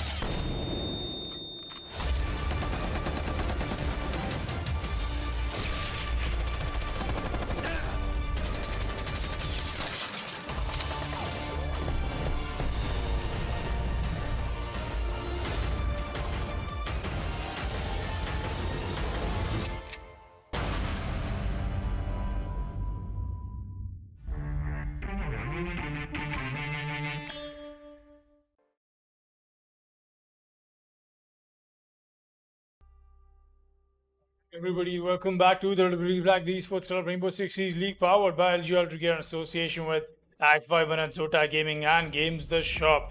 I'm your host Fox, and joining me is Baba Gusta, and we're here to witness the second match of today. That is going to be Vector Sports facing off Team Area 69 on the map once again on Clubhouse. Nothing new here, nothing off the beat. In fact, the first ban will come in from the defenders. That is going to be Thatcher. Very standard ban. Vector Sports is going to take out the Maverick. That is huge because now Vector Sports has got to work. There you go. Cyan himself has realized that they've got to work around without a Thatcher, without a Maverick, and without a KE. That is a good ban, in fact, for Vector Sports. You know, trying to decrease the odds here, trying to make the odds even. In fact, as the IGL apparently.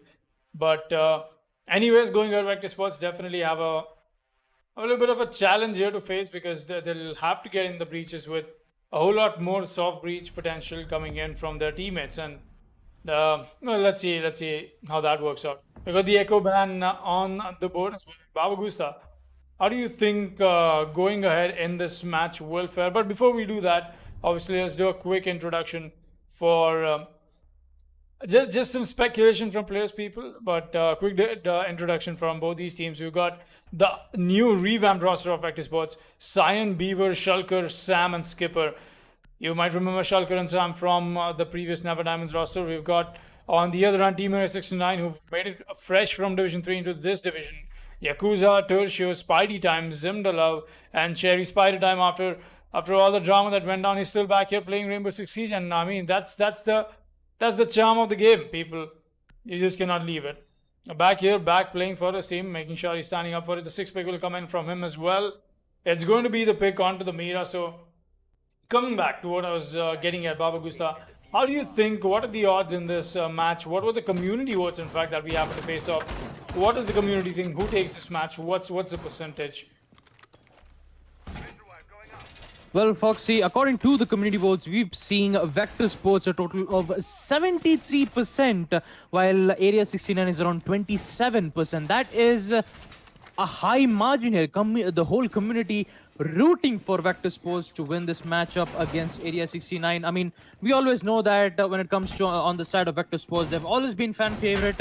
They've been winning a lot of matches. They've been making a lot of comebacks out of nowhere, winning on the side of defense. But let's not forget about Team Area 69. They've they on the season 4 they've won their win-loss ratio when it comes to on the previous was 4-3, and they've been promoted to Div 2. So it's quite interesting to see how well Area 69 is going to be performing, and that too against the biggest stars of them all, Vector Sports. So I'm really interesting, and I'm really curious to see what's going to happen next, knowing the fact that the first site that Team Area 69 has picked on is second floor gym. Now, when it comes to the execution phase, knowing for the fact that Maverick has been banned, they have to rely on two of those important heart breachers, the Thermite and Hibana. Thermite, I believe Hibana is going to be using her X-Cairo spellets to open up, I believe, on the side of CCTV, because I believe that has been reinforced just yet. But yep, there we go. The X-Cairo spellets being opened up on the CCTV room, which would give the operators to at least get into the side of CCTV. But most probably there are a huge amount of utilities being dumped on the side of cash room. We get to see the Goya's Vulcan shields, the ADSs, two deployable shields, in fact, that would leave the site at least a little bit utility-less, but it's quite interesting to see how Area 69 is using a lot of utilities to defend on that particular side. And just by seeing that, the attackers have decided to push on a different side. As you're going to be hearing Thermite using his exothermic charges to open up, I believe, on the side of Jacuzzi. A lot of flashbangs being thrown to deny any utilities being used on the side of the defenders. I believe to exhaust any ADS is being present, and just like that, we're going to be seeing one of the players playing on the side of logistic room. That all right, looks like we lost Baba and we've lost somebody else as well. Baba, welcome back. Though we lost you there for a second. Yakuza lost his head as well, and Cherry got the refrag right back in. Forces 4 is going to establish right back. So Baba, please, yes, you can take over the mic from me. But looks like we've lost Baba once again in that little duration. So Forces 4 has indeed been established going there, but we'll definitely be seeing a whole lot more of that. Let's see if that is going to be the case or not. Shulker pushing up. He's got the Mira to worry about, and that's why he's not going for the white peak. Definitely the obvious thing to do here. Two people already established, overly established on single window. They've got to be careful for the possible flank coming in from the side of CCTV. And yes, it will be in, but that will be punished by Beaver. No, that is going to be Sam to take that kill. Sam goes down right back in from Zimdallah. Shulker is here to get the refrag of Spidey time. The push-up is here, but that'll be spotted by Shulker once again. Shulker with the double kill this round.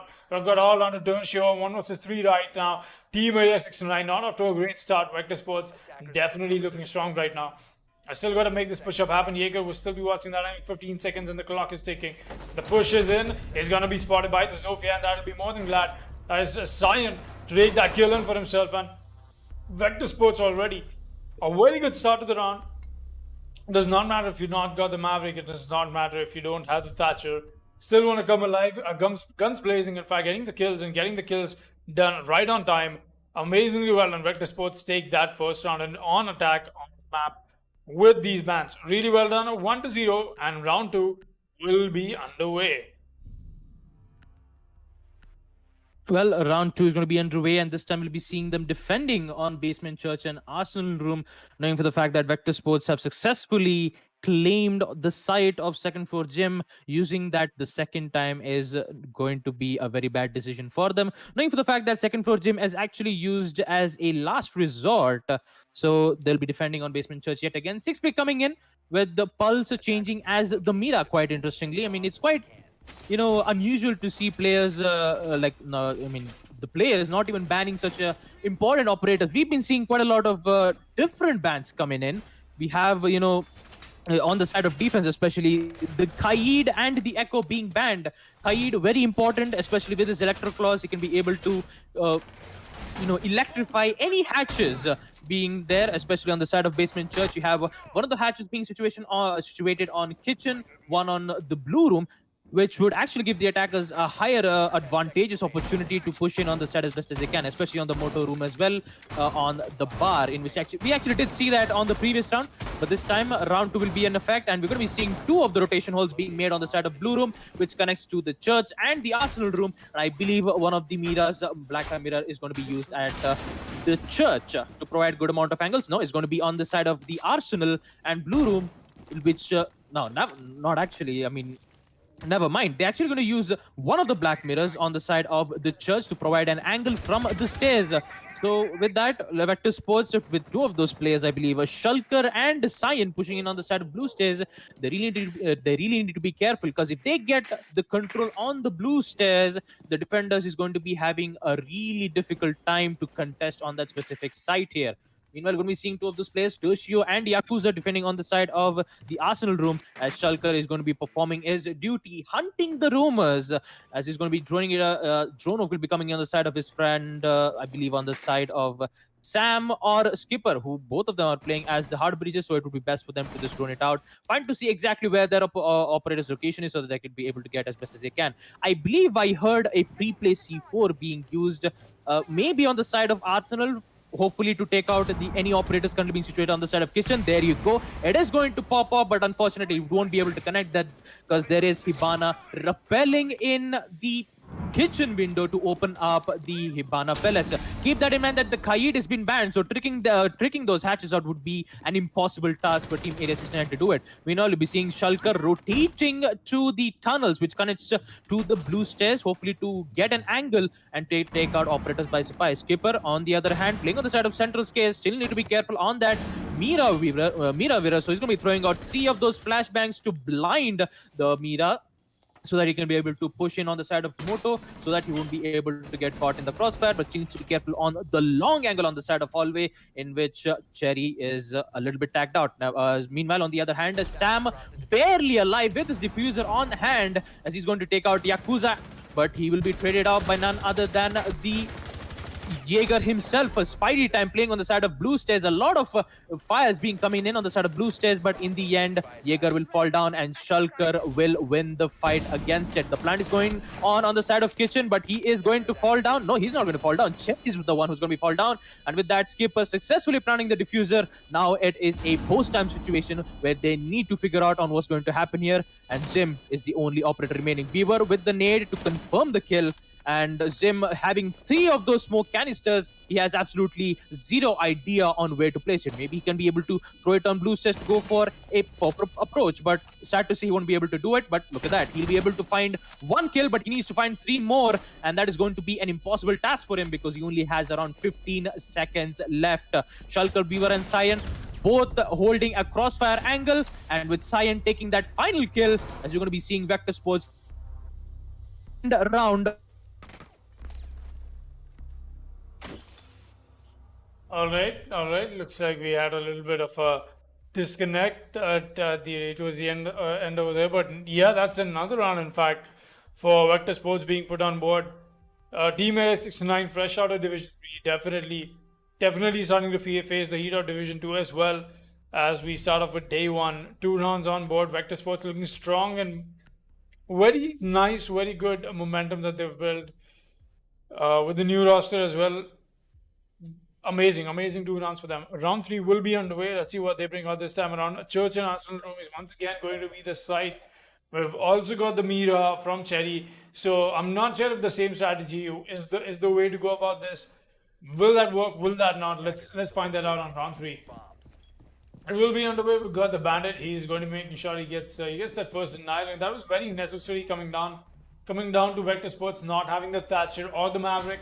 Trying to be as denial oriented as you can, definitely allowing you a whole lot more. But I really like the media emphasis as well. We've had that for both the clubhouse matches so far.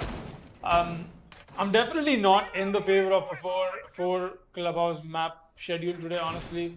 That is possible though, because it's day 1. The entire day can go into one single map. It is definitely going to be a huge bummer if that is what happens. Let's see what it comes down to going ahead into this matchup today. We've got ourselves a push up already from San. He's gonna spawn where? He's got everybody in fact spawned there. Not expecting a push on the side of blue once again. Vector Sports did that really well last time around. Definitely the first emphasis on the roam clear. I don't think anybody is on the roam. The Yakuza has come up at the side of the blue extension.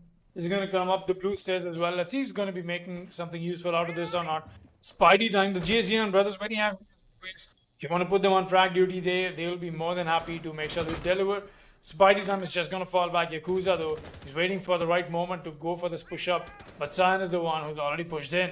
He'll be watching this angle. Anybody who tries to go for the upper launch rotate will get caught up. But he's a little scared. He's a little confused. I think Yakuza did get spotted with that drone coming in. And that's why the push-up Cyan is in as well. He wants to go with this white peak. Yakuza has got to be very careful about this. He's trying to go for it. Yakuza knows this. No, he's going to get spotted. He tries to move away as soon as he can. He does not mean he's dead, at least for now.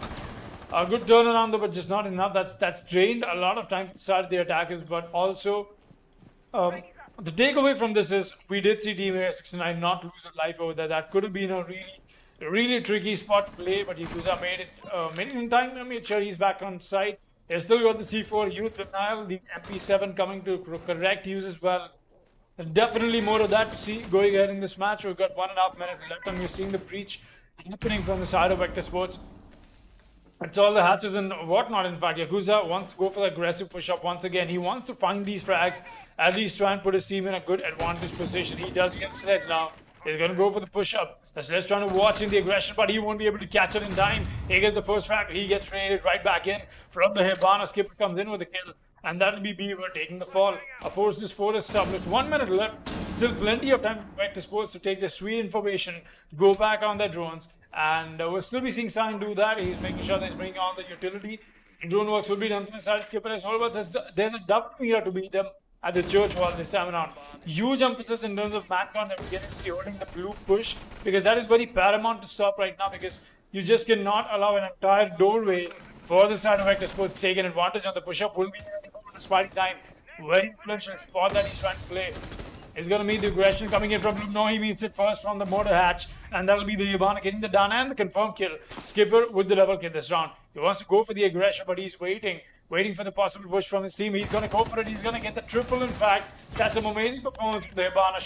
Shulker, excuse me, he's going to get one more. Ivana trying to find another. He's going to go in with the flank. No, the Ivana coming with the wrong gadget. That's going to be a team kill from Shulker. He's got to find this frag. Legion is awfully close. He's going to get it. Legion is on this clutch in a 1 versus 1. He's turned it into.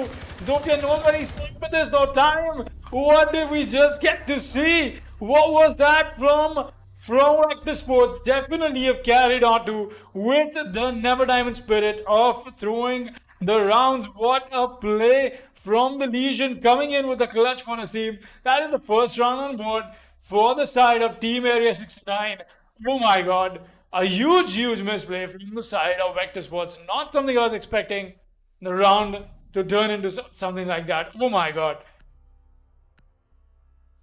Foxy, do you actually remember the previous matchup where Vector Sports was trying to open up a wall on CCTV with the help of Thermite? He accidentally used it and he was, do you remember that scene where he actually TK'd himself with the Thermite breach charge?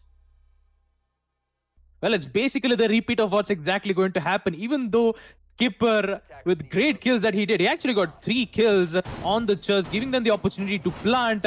But unfortunately, Shulker team killing Skipper, even though, it was everything was absolutely weird. First, Skipper using the Hibana's Skyros gadget, which was actually wrong, and then Shulker team killing Skipper. That was like next level. Oof, I did not know what was going to happen. It was like 3 mistakes in just 2 seconds. 3 mistakes in just 2 seconds. That was, that was a big oof coming in on the side of Vector Sports. But hey, let's hope that they make sure that they won't able to do the same mistakes again, with Area 69 claiming their win on 1 kill. And I believe Zim, who was playing as the Legion, well done to him as he gets 3 kills on the side of Church, recovering the round and also wasting the time for the attackers to hopefully win the round on on the side of Basement Church. So second round is going to be these CCTV room, which is going to be a little bit difficult for the attackers to come in, knowing for the fact that the Maverick is banned and they need to figure out a way to take out those bandit charges. It shouldn't be a difficult problem for Cyan, because him playing as the Zofia, all he needs to do is get control on the side of stock, make sure that there isn't any operators holding an angle from the main stairs, and he can be able to take out those bandage charges with the help of his case. So your lifeline, impact grenade, and it shouldn't be that much of a problem at all. There we go. Zofia using the ability. He's just double checking just to make sure if there are any operators currently being present. And with that, on the other hand, we're going to be seeing two of the operators opening up the wall of the garage. Hopefully, he'll be able to see the Hibana, and Spidey Time will take care of it. That's one hard breacher down, but Sam will be there to use that exothermic charges to successfully open up the wall on the side of CCTV room, which will immediately give him the advantage to hold an angle. But the only problem is they need to get on the side, and that's where Spidey Time comes into play. If Spidey Time gets taken out on the side of garage, Vector Sports maybe will be able to have an opportunity to get on. Meanwhile, we're going to be seeing Thermite rotating back. I believe he's going to be joining him with his another teammate here, as Cyan is still he's just looking for any flankers being present. He's going to be making sure. Yep, looks like he actually going to be able to find one, and that is Tertio being down. He's not out yet. All he has to do is to just get picked up. But sad to say that the defenders will be having a lot of tough time, because there is a lot of pressure being induced on the sides of CCTV room and also on the side of garage. Spidey Time taking care of one operator, but that won't be enough, as Shulker claims this line of Spidey Time, which leads to only 3 operators remaining. One of the smoke canisters being thrown out, and Tertio is being bled out on the side of Bar, which leads to no one will be able to wake him up. He's already down. So by that, we'll be seeing a score being equalized. Sorry, the players being equalized, 3-3. As there goes, Cyan comes in. The nade being picked out, and a lot of flashbangs being thrown out as well for the execution-wise. Just be hitting on the 25-second map. Sophia with the diffuser on hand. Gumi going in to plant the diffuser, but she needs to be careful.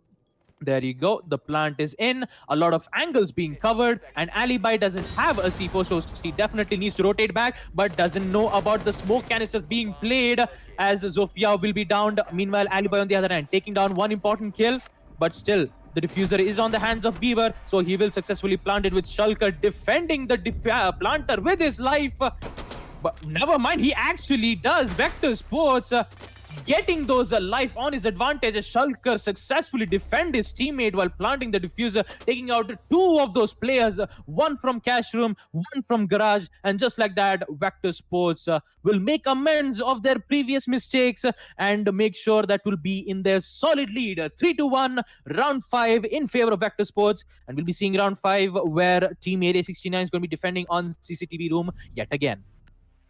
That was a beast round from Shulker. That was amazingly well played. That double kill with the cover in, making sure the diffuser does not go down, or at least the planter does not go down, because the diffuser had to. Amazingly well done. What a beast of a round from Shulker. That double kill was all that Vector Sports needed going ahead in this match. 3-1 is the scoreline. Round 5 will be underway. Team Area 69 definitely need to pick up the pace here. They don't want to be dwelling on the hopes of Vector Sports making another mistake once again, because that has not been the case. Vector Sports wants to keep up this momentum. Let's see going ahead into the halftime what that is going to look like. We are 2 rounds away from halftime, obviously. Definitely I'll be expecting a whole lot more from the side of Team N69. They have defense. You've got the bans in your favor as well. Try and bring out that kind of denial, try and stop Vector Sports where they happen to lack. That is try and challenge them, every step of the way. That's how you want to approach this. But so far, it's not been the case for Team Area 69. They're just not able to perform. Let's see if that's going to be the case this time round. Round 5, round 6, very hopeful for them. They've still got 2 more rounds. They can definitely put on board aggression already from Spidey. Now he's trying to find somebody here. It's a great angle to watch, and there you go. He's going to find what?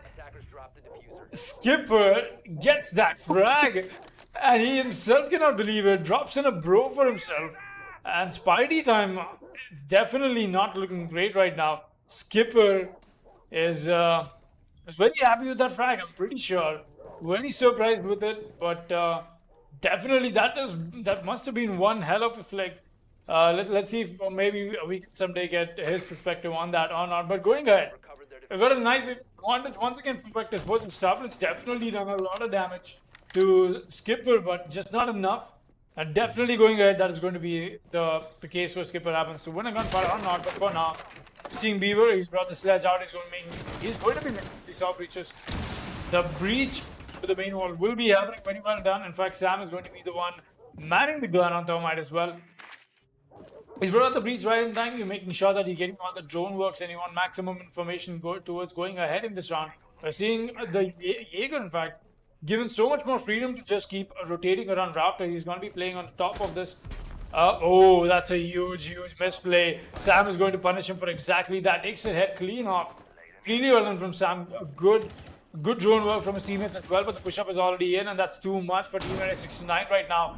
They've still got only 2 smoke waves left on the back pocket for Zimdala. Cherry will be watching this angle. He got the C4 as well. Could go for the denial if he wants to, but where is Yakuza? He's gone for a full rotate downstairs.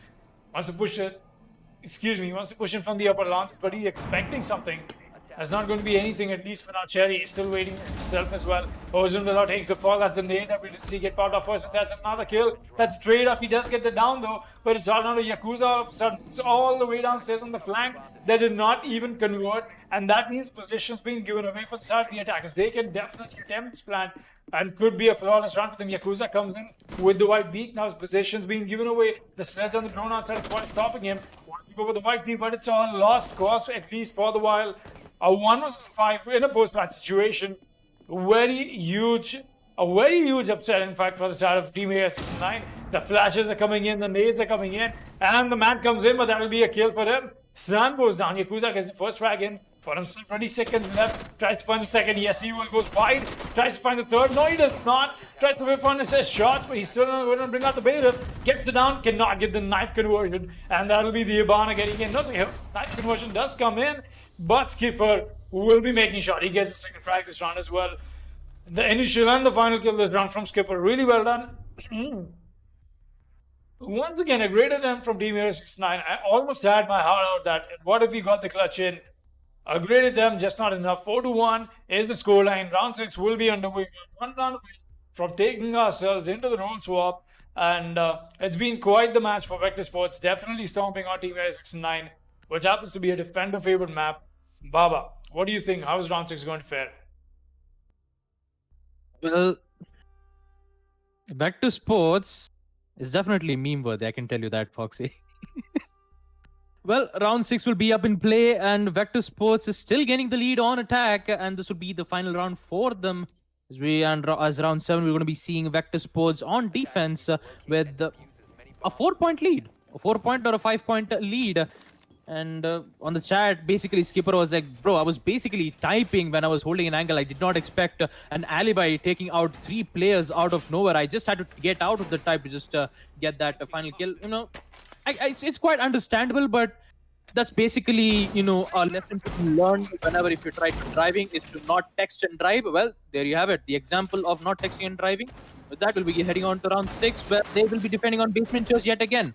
Whereas I still remember Team Area 69, they've only successfully defended on this specific side, basement church. But with the final round, if there is a higher possibility where Team Area 69 will be able to recover.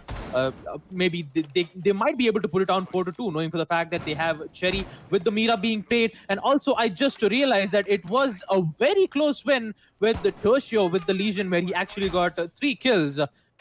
But hopefully, let's hope Vector Sports won't be able to make the same mistake twice here.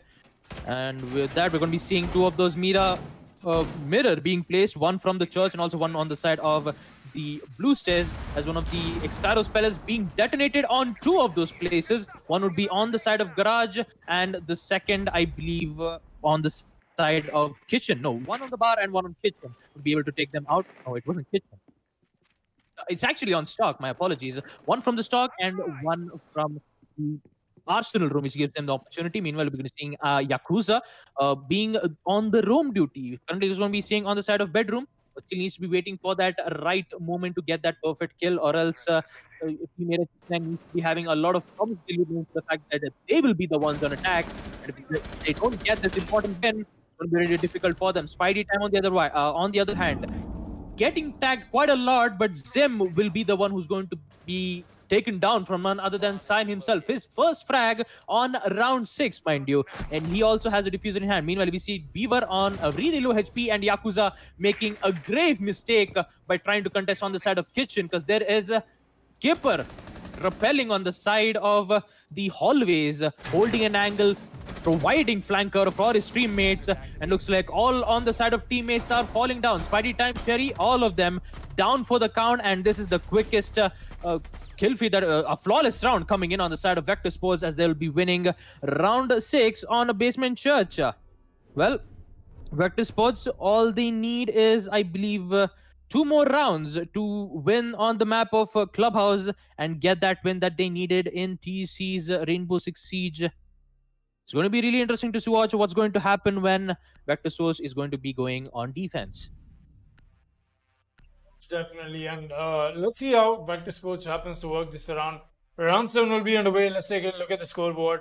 Skipper with 8 frags, top frag on Vector Sports. Well, we've got Yakuza with 5 for himself. Not a great day for Team Area 69. Not great on the scoreboard or on the map score. In fact, in general, I mean that's how it happens to go inside. Anyways, I'm gonna take that sentence back. But yeah, going ahead in this match, Vector Sports definitely very dominating, and it looks like Sign, there is something Sign has to confirm with. Baba, please take the mic while I happen to make sure Sign gets what he needs. Baba.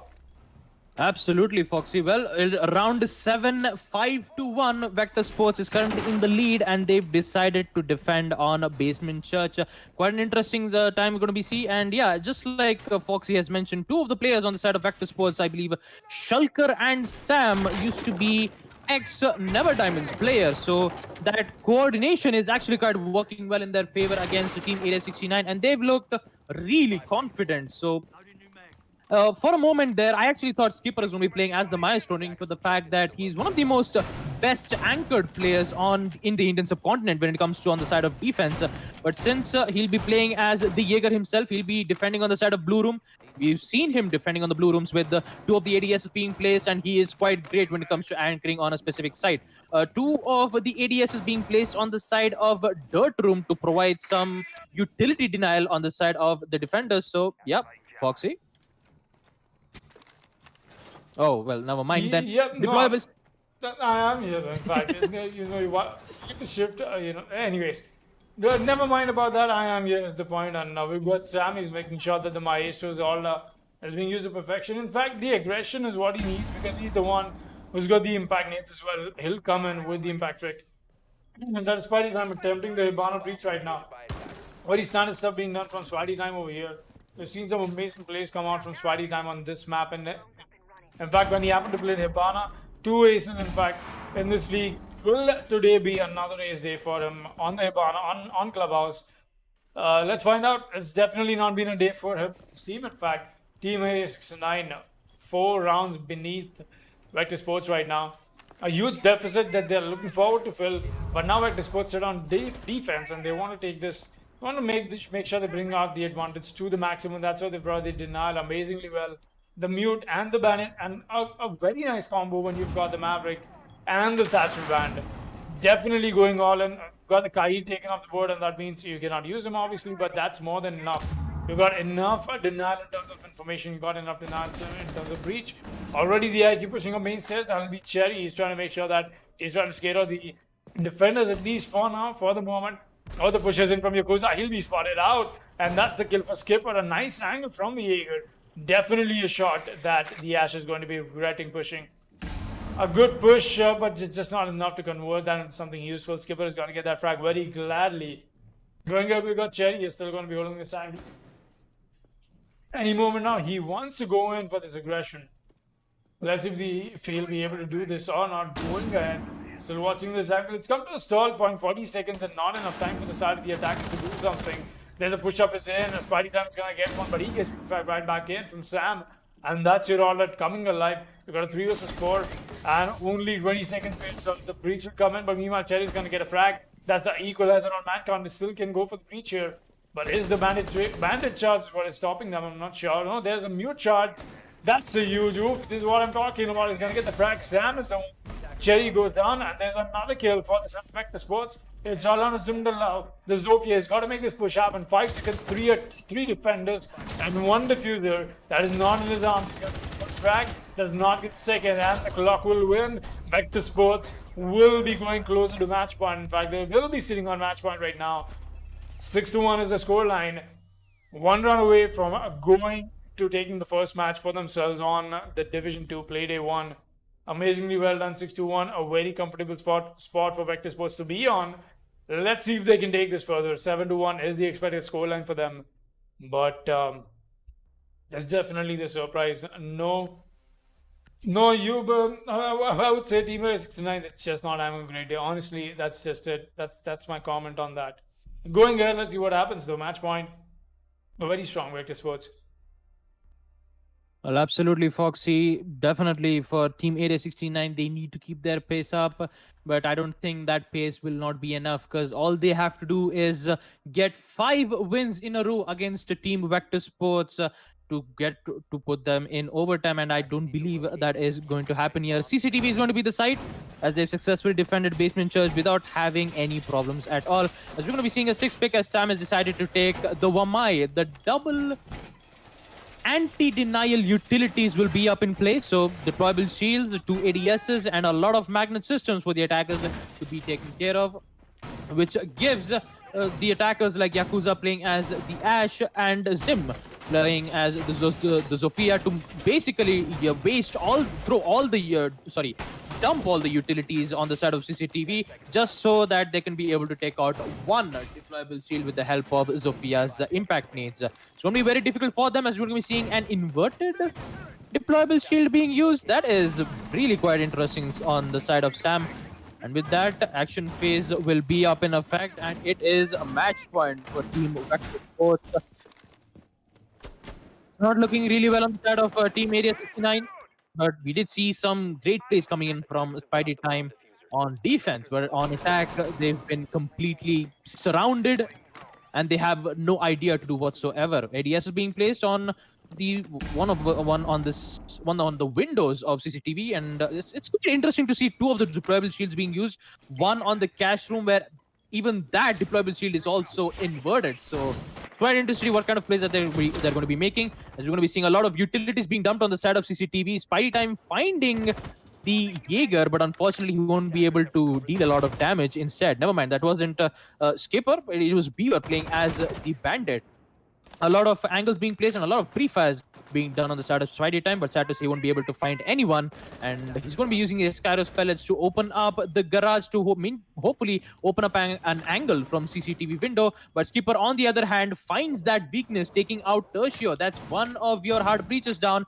They still have another hard breacher, the Hibana. She can be able to open up the X-Kairos pellets on the side of CCTV, but I don't think that's going to happen again. Skipper, my man, getting those 2 important kills for the hard breacher.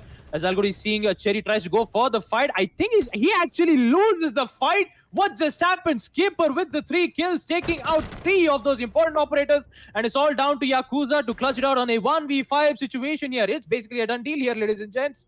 Yakuza taking out Cyan, but he still needs to find 4 more currently being situated on the side of the CCTV rotation. Won't be able to find a shot, but a lot of runouts will be up in play. And for the attackers, time is ticking, and that run out will be able to down one, but for how long? Vector Sports winning their round 8th as Sam will take the final kill as he takes out Yakuza as they will claim their win on map Clubhouse against Team Area 69. What great display coming in on the side of Vector Sports, proving that they are worthy to come back to Division 1 and hopefully to get their revenge on how many matches that they've lost. Definitely a great start for Vector Sports here. Got to give them that 7-1. Great beginning to Season 5. With the revamped roster as well. Definitely something that you can always happen to strive on to. Going ahead though, we've got a whole lot more coming in. Let's see if we are in. Are we prepped for it or not? We've got Havox versus Badtrip Esports coming in. That is in fact going to be the last game for the night as well. So won't be taking a whole lot more of your time. Make sure you checking the giveaway out. And I'm Foxtrot. Joining me is Baba Gusta, and we'll be back with the Havox versus Badtrip Esports game in just a moment, guys. That was Vector Sports versus Team S69 that we just got to see. And we'll be right back with more season action on your screens in just a while. Stay tuned.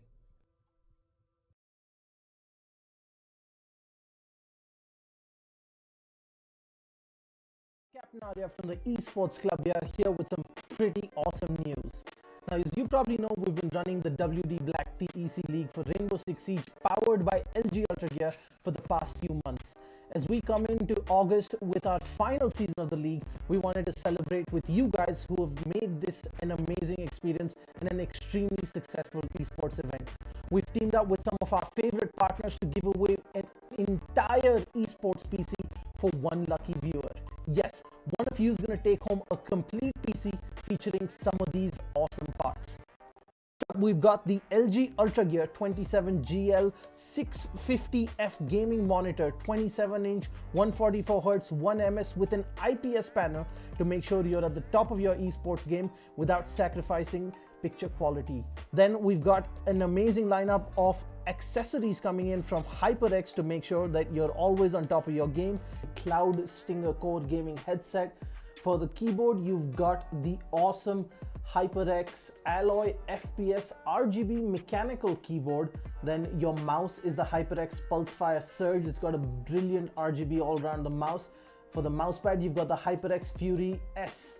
That is the speed edition of the extended mousepad. And then of course for your memory, you've got the HyperX Fury RGB RAM. You've got 16 gigs at 3400 megahertz. Next up, we've got the WD Blue SN550 NVMe SSD to make sure you're spending as little time loading and booting up and spend more time gaming. And then of course, at the heart of this PC is the Ryzen 5 3600X CPU.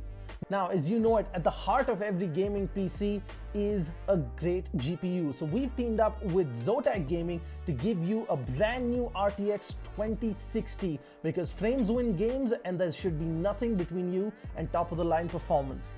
Next up, we've teamed up with NZXT, who make some of the best and most premium PC components on the market. Powering your PC is going to be the C850 fully modular power supply, and your cooling solutions are going to be taken care of the Kraken X63 all-in-one liquid cooler. Now, we wanted to make this PC something truly special, and while the NZXT H510 Elite is a great cabinet for anyone, it wasn't enough. We teamed up with NZXT to give the winner of this giveaway a brand new NZXT H510 Siege Edition cabinet.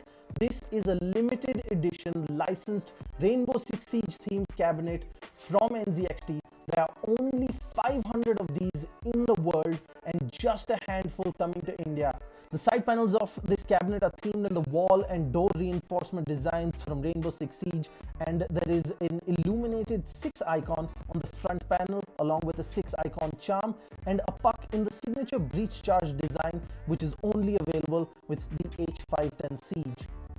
And one lucky winner on this giveaway is going to get a full esports PC sitting inside this beautiful cabinet. Now that you know everything that there is in the giveaway, the question is how you can take part. Well, it's fairly simple. First, head on to the link in the description of this video. Once you're at the giveaway landing page, fill out your details and follow the instructions. First, head on over to Facebook, make sure you're following us. 2, make sure you're following the Esports Club on Instagram. And 3, make sure you subscribe to us on YouTube. Simple so far. In a 1-minute video on Instagram, tell us why you deserve this epic new PC from the Esports Club and all our partners. Make sure you follow the instructions carefully, use the right hashtags, tag the right accounts, and you can be one step closer to winning this epic setup.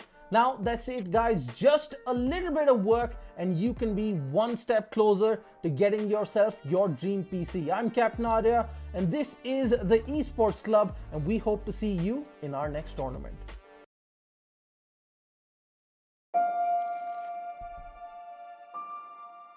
The moment of creation is a form of magic, where an off becomes an on, a 0 becomes a 1, then another, and another, until, deep in the complexity, you discover order, speed, reliability, power. Experience the WD Black NVMe SSD.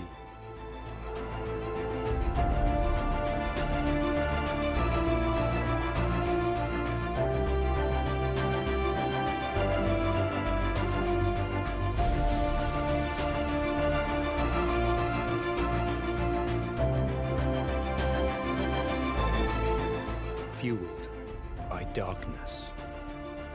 Level up to NVMe SSD performance.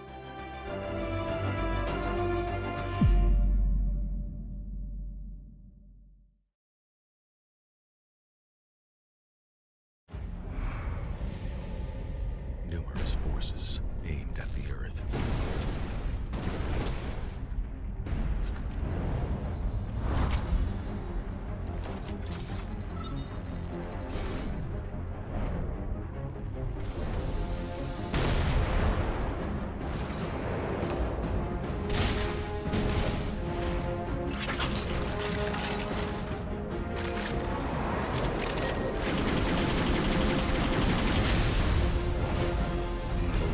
And injustice.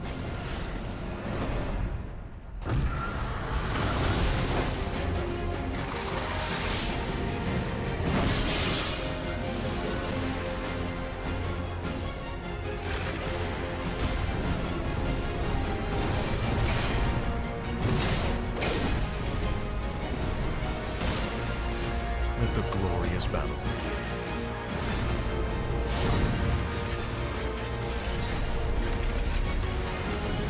Geared up for victory. LG Ultragear Gaming Monitor.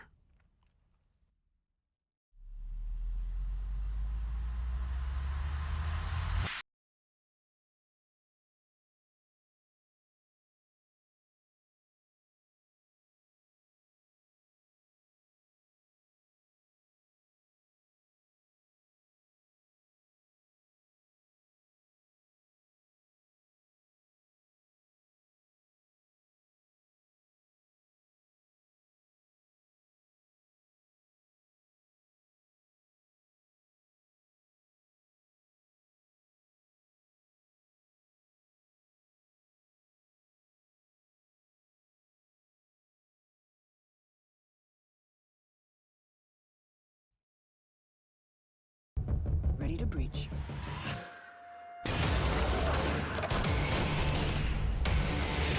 Go, go, go! Follow my lead! Flashback!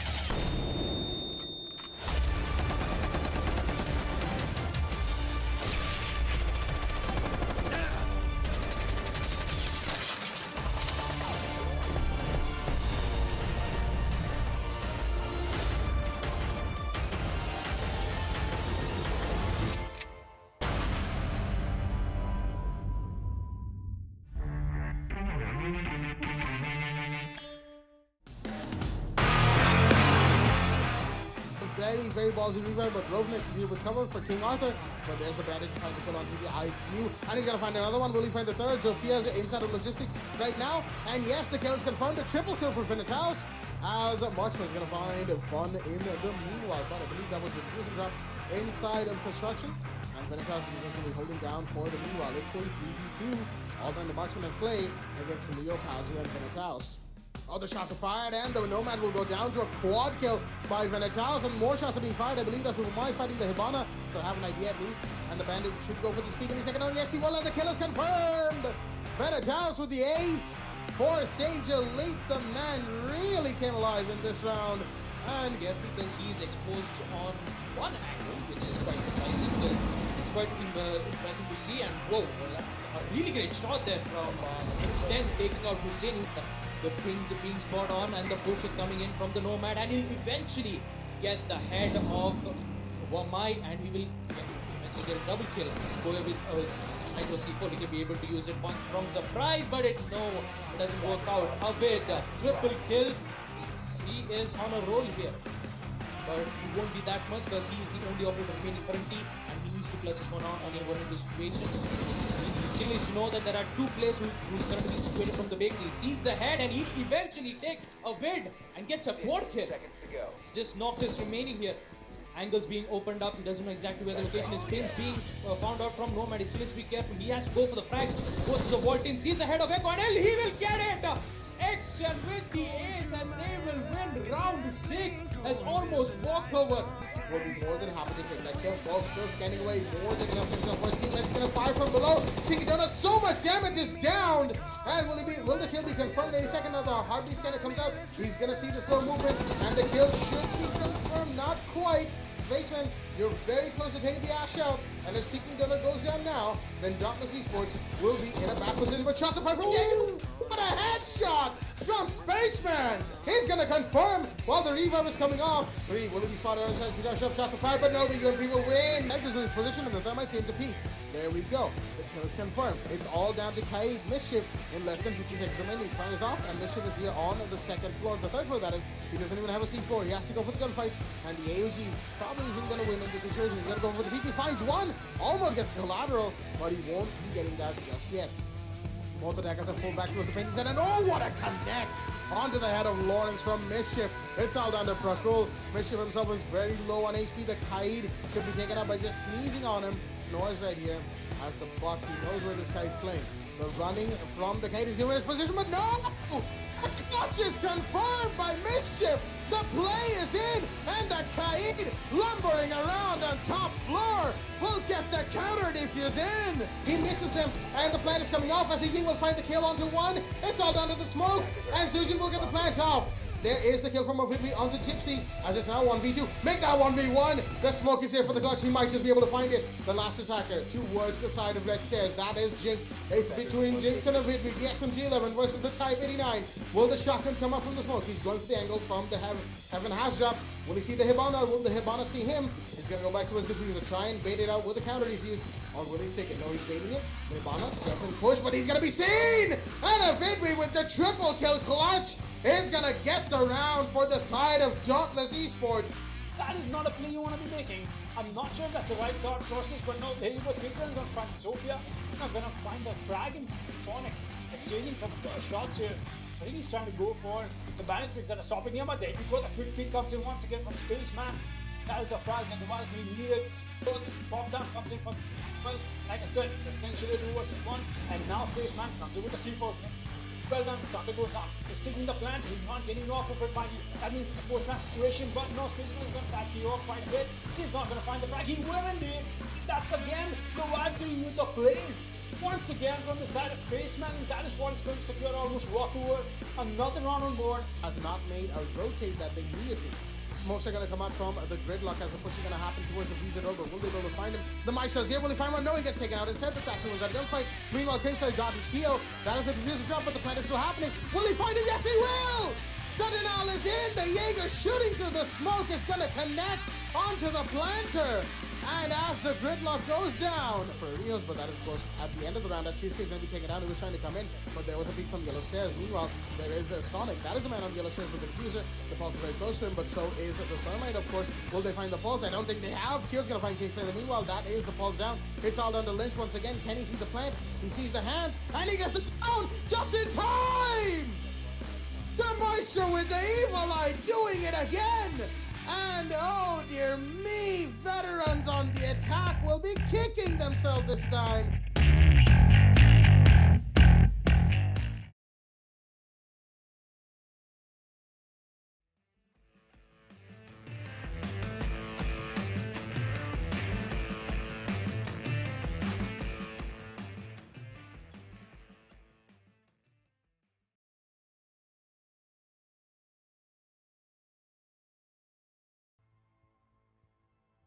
Alrighty then, ladies and gentlemen, welcome back to the W Black the Esports Club League for Rainbow Six Siege, powered by LG Ultragear in association with Esamurai, Zotac Gaming and Games The Shop. I'm your host, Blackjack, and joining me is my co-host, Simon Foxy, and Baba Gustav from the Analyst Desk, as we are here for the final game of the night, Badtrip Esports versus Havox. However, before we get to that, a reminder for all of our viewers at home to check out the socials of the Esports Club on Facebook and Instagram, and the link in the description for the giveaway of a limited edition Rainbow Six Siege PC, which also includes a very rare NZXT Rainbow Six Siege PC cabinet. There's only 500 of these PCs around the world, so if you want one for yourself, register yourselves on the giveaway via the socials of the Esports Club on Instagram and Facebook, and the link in the description below. With all that being said, ladies and gentlemen, the game we have on hand, Badtrip Esports versus Havox, is about to be a doozy of a game, and it should be pretty exciting. I'm pretty sure I just did the same thing twice right there, but the point still stands. It's a game that's got me pretty hyped. I'm pretty sure it's got our analyst Baba Gusta pretty hyped as well, as he has some beautiful little insight to share of the game that we have on hand. Baba, the mic is yours. Well, thank you, Jack, and it is going to be really interesting indeed. Havox qualified in Season 4 Division 3. They've been they're quite extraordinary, their performance, especially winning 6 matches in a row, claiming not only a promotion but also on top of the leaderboards, the first place on their hand. It's quite really excited to see them perform in Division 2.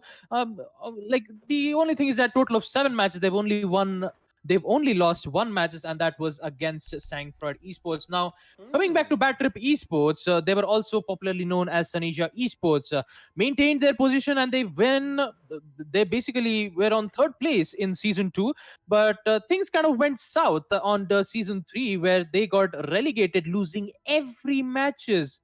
Jack, can you imagine all of the matches that Badtrip Esports were trying to contest on Division 1?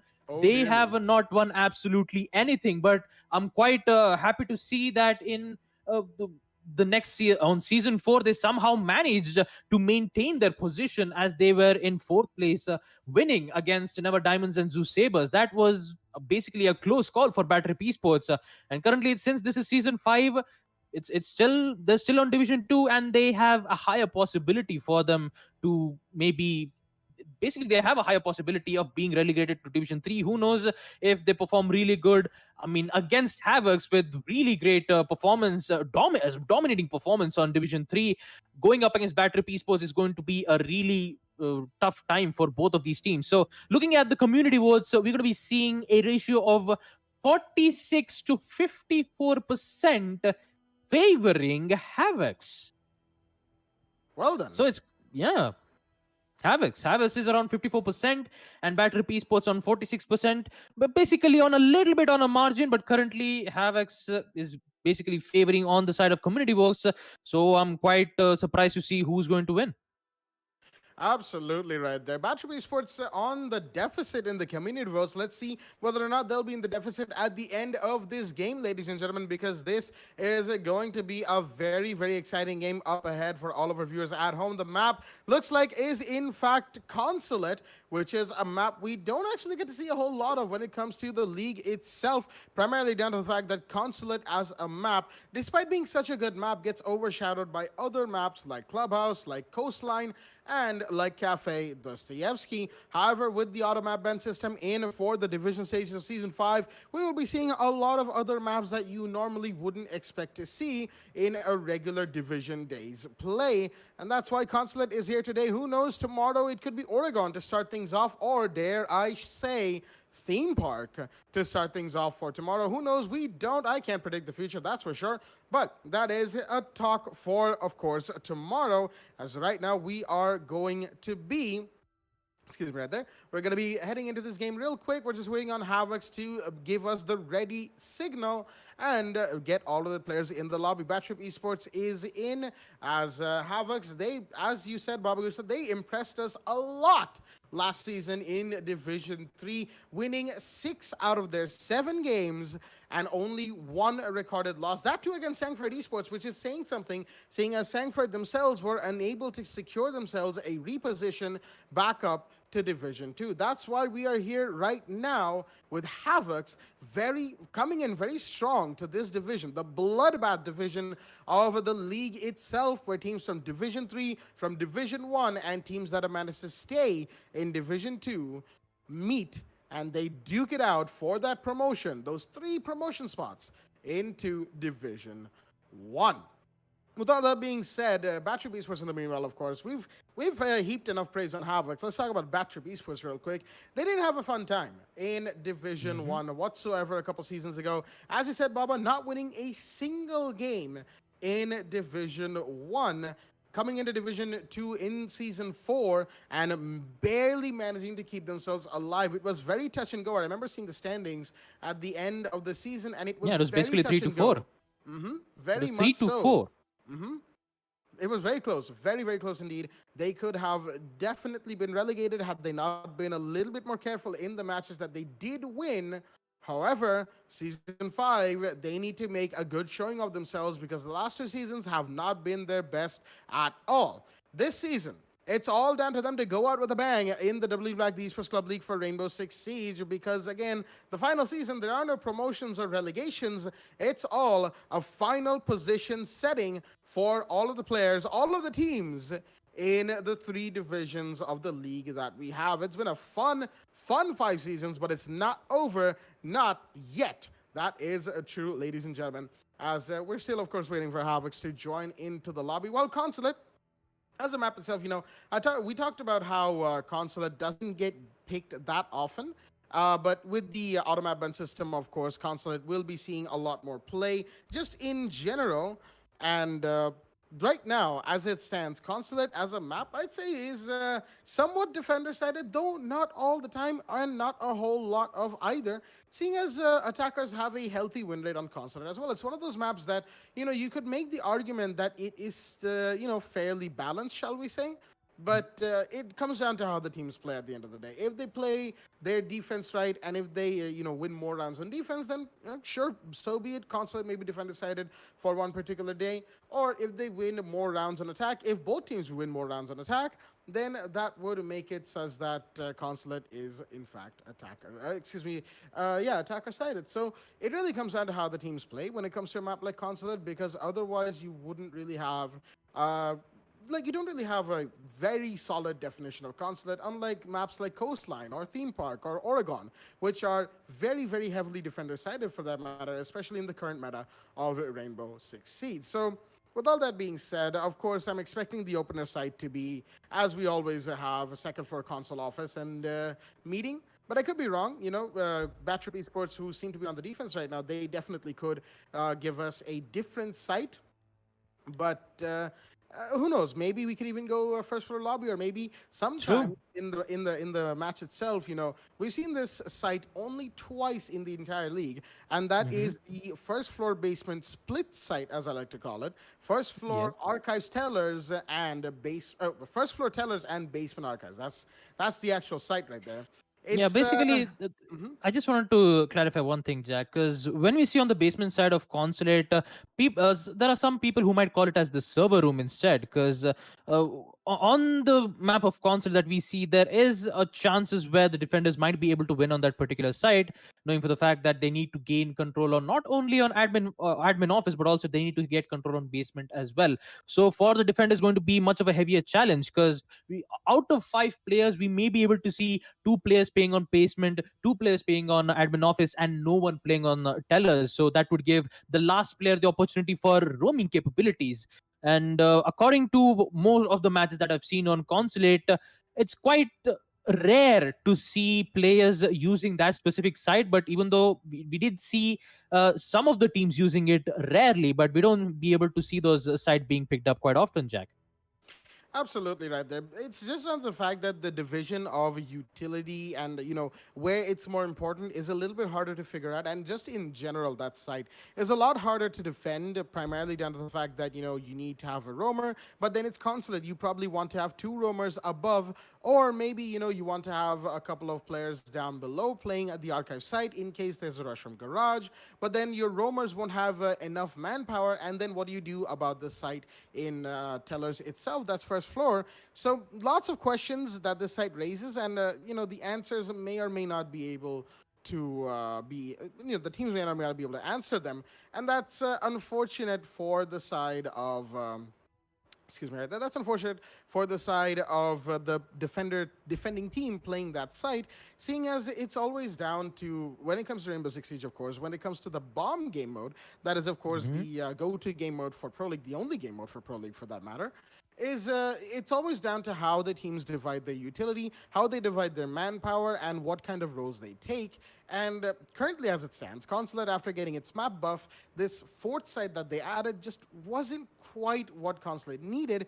Even if the fourth site gave teams a rotation chance, shall we say, it just didn't do what it needed to do, and it definitely didn't do what Ubisoft hoped it would do. At least in this region, you never get to see that site, only twice in a 5-month-long league itself. So, you know, that's not exactly a great statistic for a site that's somewhat recent when it comes to Consulate and when it comes to the league itself. But regardless, ladies and gentlemen, the teams are in fact ready. Havox are finally in the lobby. Badtrip Esports are in the lobby. We are going to be beginning with the match at hand. Havox will be taking on Badtrip Esports defense on the map of Consulate. We've been talking about this map a lot, and it'll finally be action time here on this map. The ban phase is in, and Havox have taken Thatcher off the board.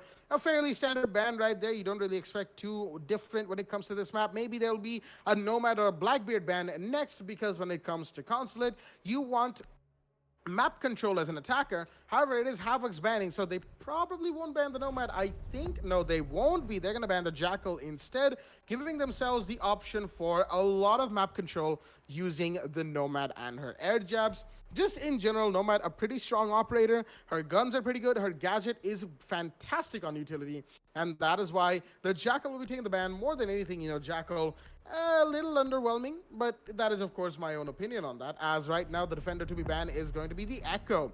Standard ban right there from the side of Havox. No surprises on the Echo ban, seeing as Echo himself is a pretty powerful operator. Havox don't want to play against him, especially if it comes to a last-second plant situation where an Echo, if he's alive and a Yokai is alive, that's it. That's the game right there. While Badtrip Esports are going to be taking out the Valkyrie. Pretty heavy on information, the bans are, because Echo can also double as an information operator, an intel op, seeing as his Yokai drone, he has two of them. You know, he can just leave one inside, the other one can go help out the roamers with intel, doing a little bit more than just intel, of course. It's utility that can be used remotely.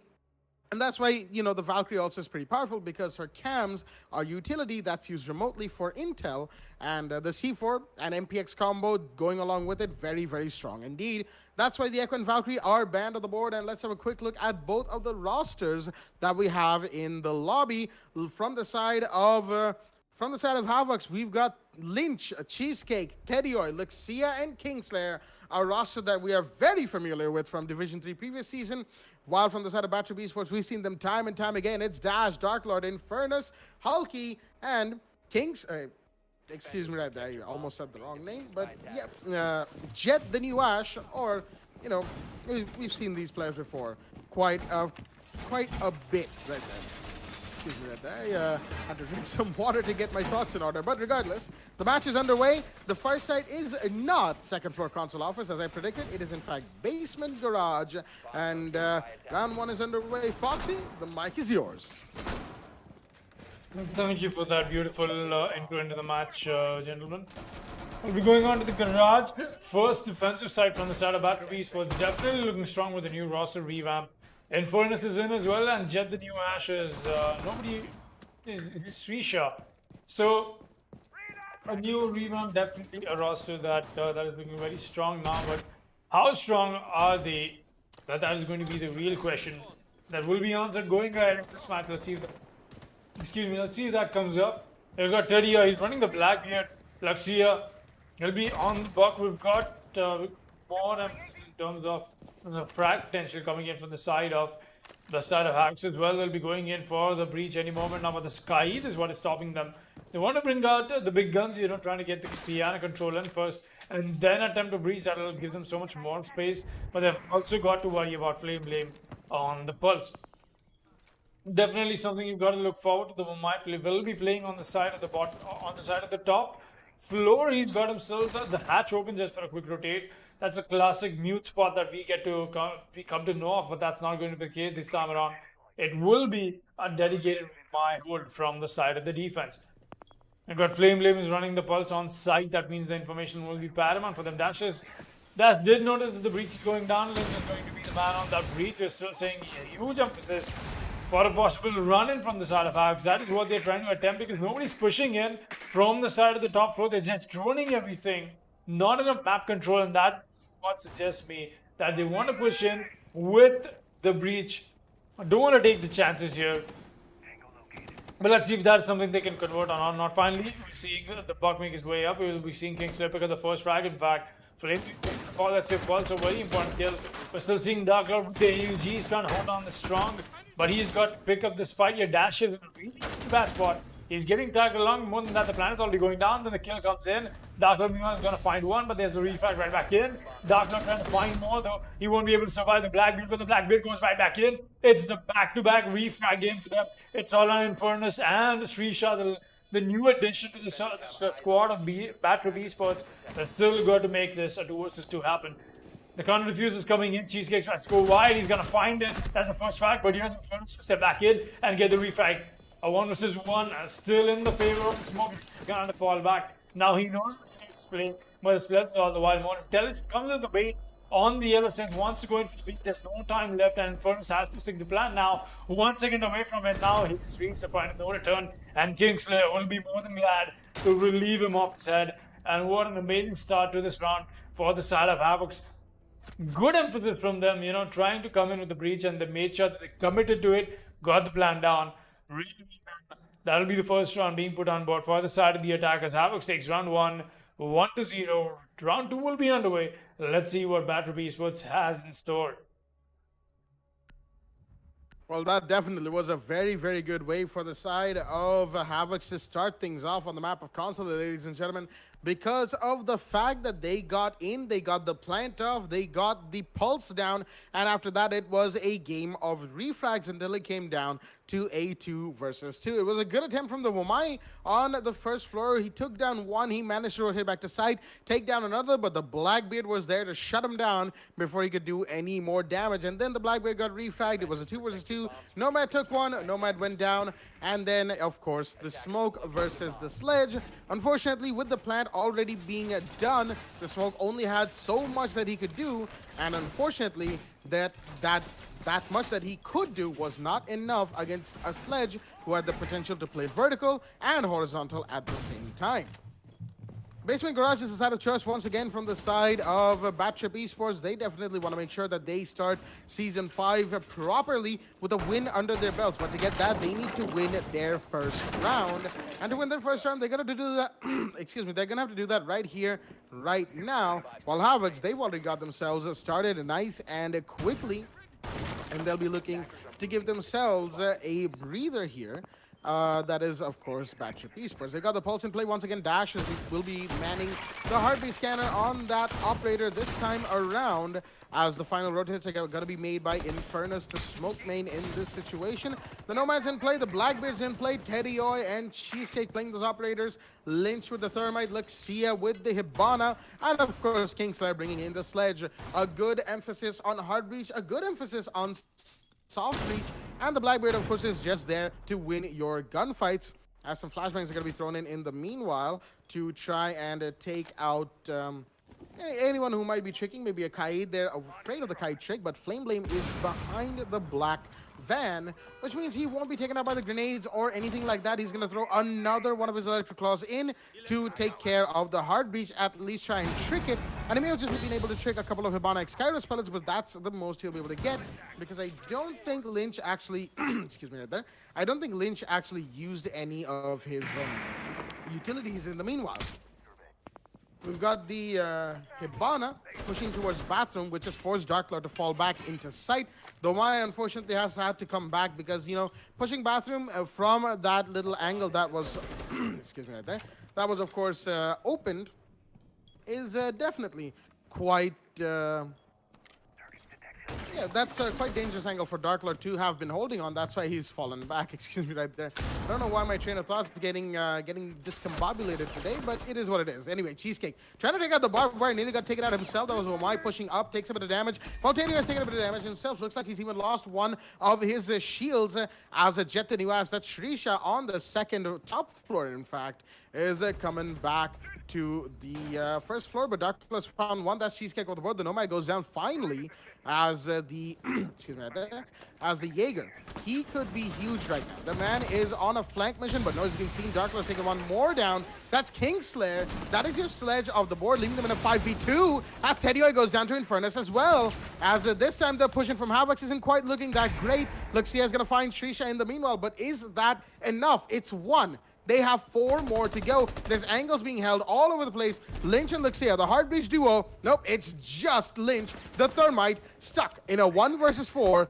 And that, ladies and gentlemen, is not a situation you want to be in with 30 seconds remaining. He will go down in the end.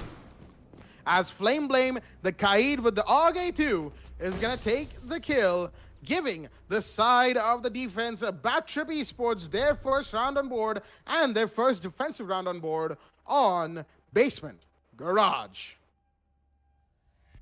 Took them a while, but definitely getting that equalizer and must be a very relieving moment for Badtrip Esports right now.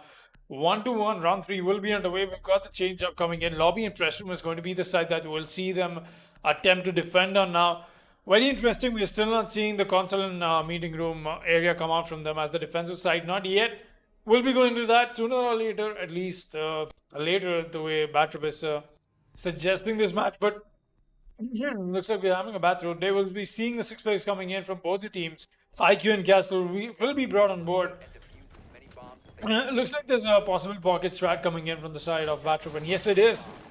Infernus is going to bring out the castle. He's going to make sure that all of those barricades are coming in along with him. But what does really concern me is that they do not have a denial. That is, there's no smoke for them except for Dash on the Maestro. We know Dash plays amazing Maestro. But will he be able to bring that out is the real question. He's got to be good with it. And the denial is all going to fall on his shoulders. Badtrip Esports definitely don't want to walk away with a round where they're not allowed to get so many frags. Dark Lord, he's right at the dog, and that means I'll be expecting a whole lot more from them. You know, getting that aggression. And Dark Lord was amazing last round. He got that triple kill with the Mamai. Definitely could use the ACOG, you know, putting himself up there in those plays, I like to say, do monkey business. Want to peek and take everybody out. Let's see if that's going to be Dark Lord or not. You got Jet, the new Ash, Shrisha will be placing down the Jaeger, and yes, too late into the round. Don't really blame them, but the push-up is in from the side of. The attack is already mighty. The side is going to be downstairs, and that's why we only got one of them holding down on the top floor. On the side. That rotation has come in from Infernus right back in. It's going to open up the hatches for his teammates as well, but I'm expecting a possible rush-in. No, that's not going to be a rush-in. That's just the breaches happening. Making sure there are enough looking around this map. In fact, Kingslayer has already pushed in. We're seeing Cheesecake pick up a fight, but that angle is already being watched. There's a push-up from the dog, and Furnace meanwhile is going to take the fall. I'm not sure to whom, though, he's gotten that fall down onto. The castle will be right back in his front with by the Jaeger. In fact, we're still seeing the rotate coming in, like this Havox being a little fast, but not too fast. But no, they're not able to fight against the side of Shrisha. He's going to get the first frag in, and that is a nice one. In fact, through the floorboard on the Rappler, really well done from them. Still expecting a whole lot more, and Shrisha goes wide. He's going to find the second kill as well. Teddyoy takes the fall, and this is the kind of aggression that Shrisha is bringing for his team, and Badtrip was just able to convert on it. Kingslayer, meanwhile, is going to get a frag. Infernus takes the fall. That's a huge one. That was the castle who was down before as well. A 3 versus 3. Make that a 3 versus 3. Now that Flame Flame is taking the fall as well. Kingslayer trying to find the Maestro. Evil is just not tall enough. He's finally going to get it. The default cam as well, obviously, but the shutdown is in from Cheesecake, and that's the kill onto the Jaeger. But there's a double. That's from the top floor and the bottom floor. Dash. That was a double duty takedown. It's all down to Lynch. He's on the top floor hunt. His teammate is down Cheesecake. He's going to find one finally. Does not see him though. No, he does not. That zero environment presence. Where the calls coming in from Dark Lord. More than glad to pick up that double kill for his teammates. And this is exactly what I was talking about. Getting the aggression and making sure that you are converting that aggression, winning those gunfights. We'll be seeing Badtrip Esports take the lead here. 2-1. Havox suddenly the lead is twisted in their favor. Against their favor. They've definitely got to pick it up. Let's see what round 4 holds for us. Well, we'll finally be going into console office and meeting room, ladies and gentlemen, as the side of choice from the side of Badtrip Esports on round 4. It's the side that I predicted would be the opener side. It's the side that we're seeing on round 4. So yeah, that definitely was not a prediction that I had enough foresight to make. But hey, who knows? I may have just rolled a crit fail on that. That's a dead Dungeons and Dragons reference for all of those in chat. But regardless, second floor console, the site of choice. We've got the Ash, I believe, who was 6th picked in place of an ace pick. No, I think that was a Twitch. I forgot to exactly look. I was busy making that reference. But regardless, we do have a couple of 6 picks that have been used up from both these teams, as Badtrip Esports are 2-1 up on the match itself. Havox, they looked good at the start of the previous round, but just as you said, Foxy, aggression is important. Controlled aggression is even more important, but you want to make sure that you have all the environmental presence that you get, that you can have. The callouts need to be in, the communication needs to be spot on. Unfortunately, Havoc seemed to be lacking in that department in that last round. That's what we got to see anyway, and hopefully they're going to be working on those issues going forward. While the second floor console, it's a fairly straightforward defense. There's some rotations, some utility uses. The Maestro Evilizer are going to go out. The Mute Jammers are going to go out to stop the drones towards the side of vending machine, copy room, and long desk, along with side, of course. And there's the Pulse, who's probably going to be playing below, who will be hunted down as part of the roam clear initiative from the side of Havox. But mostly it's going to be a vertical presence, a horizontal presence from the side of both these teams. There will be some vertical presence, don't get me wrong. Vertical presence is important when it comes to console. If it gets to a plant situation and you have a Pulse live, he needs to be below to shoot or C4 out the planter. Ooh, Darklord nearly lost his head right there. That was Teddyoy, the Blackbeard, who did some amount of damage onto the man. However, it just wasn't enough to take him off the board just yet. ADSs are being burnt. No, that's a Twitch show that came in on the yellow stairs. It does 1 HP of damage to Darklord, but Jet, the new Ash, that's Srisha, does 100 HP's worth of damage on Luxia with that headshot right there as he takes down the Zofia. That's a huge kill and a huge loss for the side of Havox. Losing the Zofia early like that, yeah, definitely not something you want to have going forward with a minute 45 remaining. Darklord himself is low on HP, but the man is alive, and he's going to be doing more and more work. That low HP doesn't matter to him. He will be looking to get those kills, get those frags, and get the trades in for his team. Whatever he can do, he will be looking forward to doing it. There you go, the Blackbeard trying to push below. There's a down and on the Pulse right there. However, there is the Jaeger that is here. Srisha is here for the revive, but no, the Blackbeard gets him, and that's a good use, good bait of the down Pulse. Although I don't know if the Blackbeard knew he was down. Kingston's going to take down Flame Blade in the meanwhile, steal that kill right out of the hands of the Blackbeard as Infernus. He's prone right now. Will he go down? He misses the shotgun. That close. That's unfortunate. You don't do that. Infernus, Cheesecake takes advantage of that situation as that leaves Dash and Darklord in a 2 versus 3. Darklord low on HP, Dash full HP. Maestro with his Evil Eyes intact could change the course of the game right here. Whether or not that will is the real question right now. Teddyoy repelling the double window. He's going to be giving Kingslayer cover for his entry into side through the double windows of console, pre-firing away the Blackbeard to try and take out any defender who's flanking, as the plant will in fact be coming down from Kingslayer. Will he be found? Not quite. The plant is denied, but it's going to come back. No, there's the Evil Eye to stop him from going for that plant. Kingslayer, he still has time to bait it out as the Maestro is forced to approach right now. That wall's reinforced right there, and unfortunately Dash will be finding that out a little too late as there's a Nomad here to take him out. No, the Nomad goes down instead, and that's unfortunate as Darklord's found one more. In the meanwhile, it's all down to the Blackbeard in a 1v1 as the Womai, it looks like he was able to trade in the nick of time. But is that enough? Is a semi-full HP Maestro, well, closer to half HP really, Maestro, enough against a Blackbeard? Blackbeard doesn't even have both of his shields. Teddyoy, he's lost them both. He's, while Dash, is looking for the diffuser. He's seen it. He's going to try to bait it. Teddyoy, he's going to have to go up, but no, he hears the diffuse being baited, and now the diffuser slowly going past the point of no return. 7 seconds, and it's gone, and the Maestro's going to jump out, but too little, too late. Dash may have gotten that double kill, but the diffuser is going to have the last laugh, giving the side of Havox round 4 on second floor console. It was a good take, using that 3 versus 2 to their advantage, of seeing that site was clear, getting in there, getting the plant off, and holding it down to the best of their ability. And now that is the early game equalizer right here. Round 5 is in play, 2-2 is the scoreline, and we're headed to Basement Garage. Fox, your mic.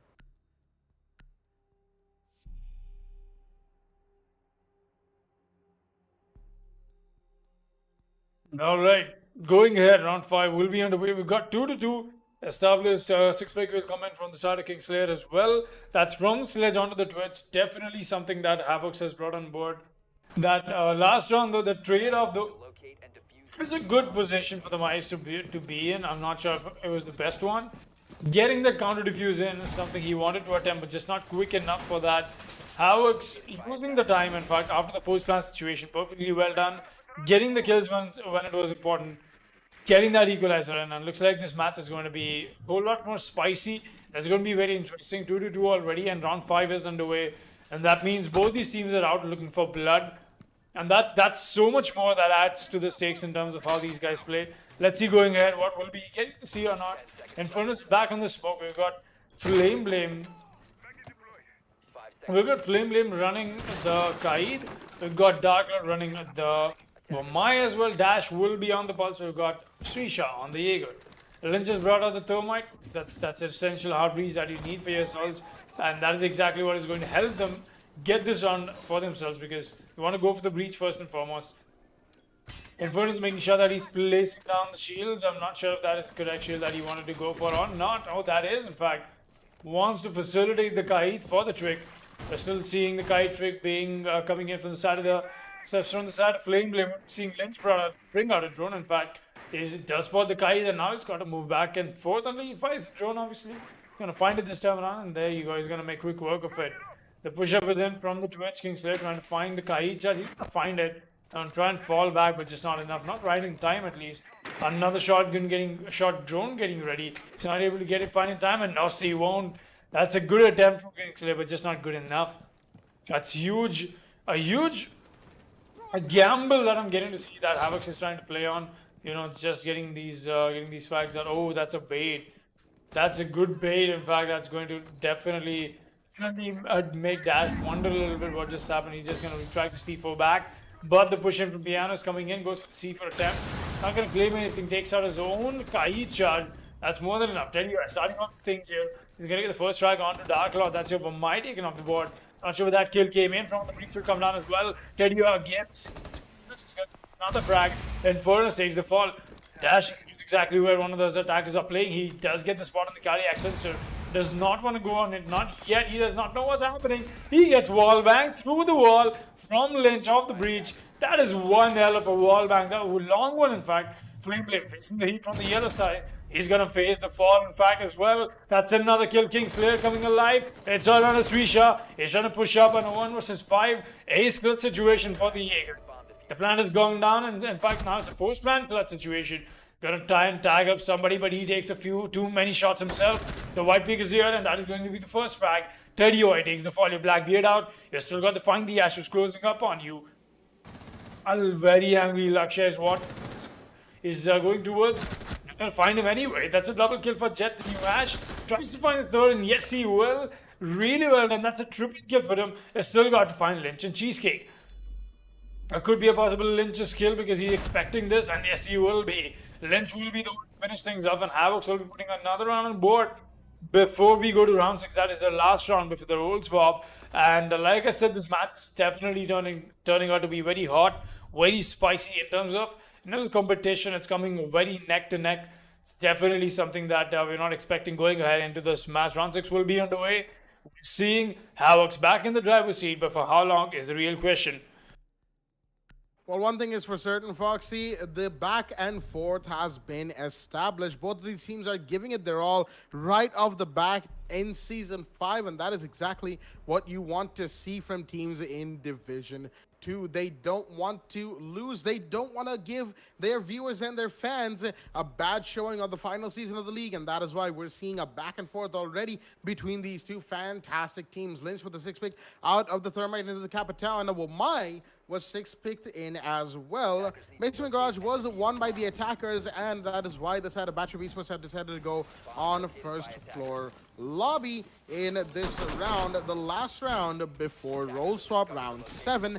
And now Badtrip will want to equalize here on round 6, because if they are able to, then they will give themselves an extra little bit of a chance to get the lead, and more than anything, bring the momentum through the roll swap. That's pretty big right there. We've seen a trend arising between teams in the league in this season that there seems to be like something, I don't know what teams have been discussing, what they've been practicing, but when it comes to roll swap, sometimes suddenly a particular team will suddenly start gaining momentum in the first couple of rounds, like say rounds 5 and 6, and then bring that momentum through into making the game, at least for a few rounds, a complete sweep in their favor.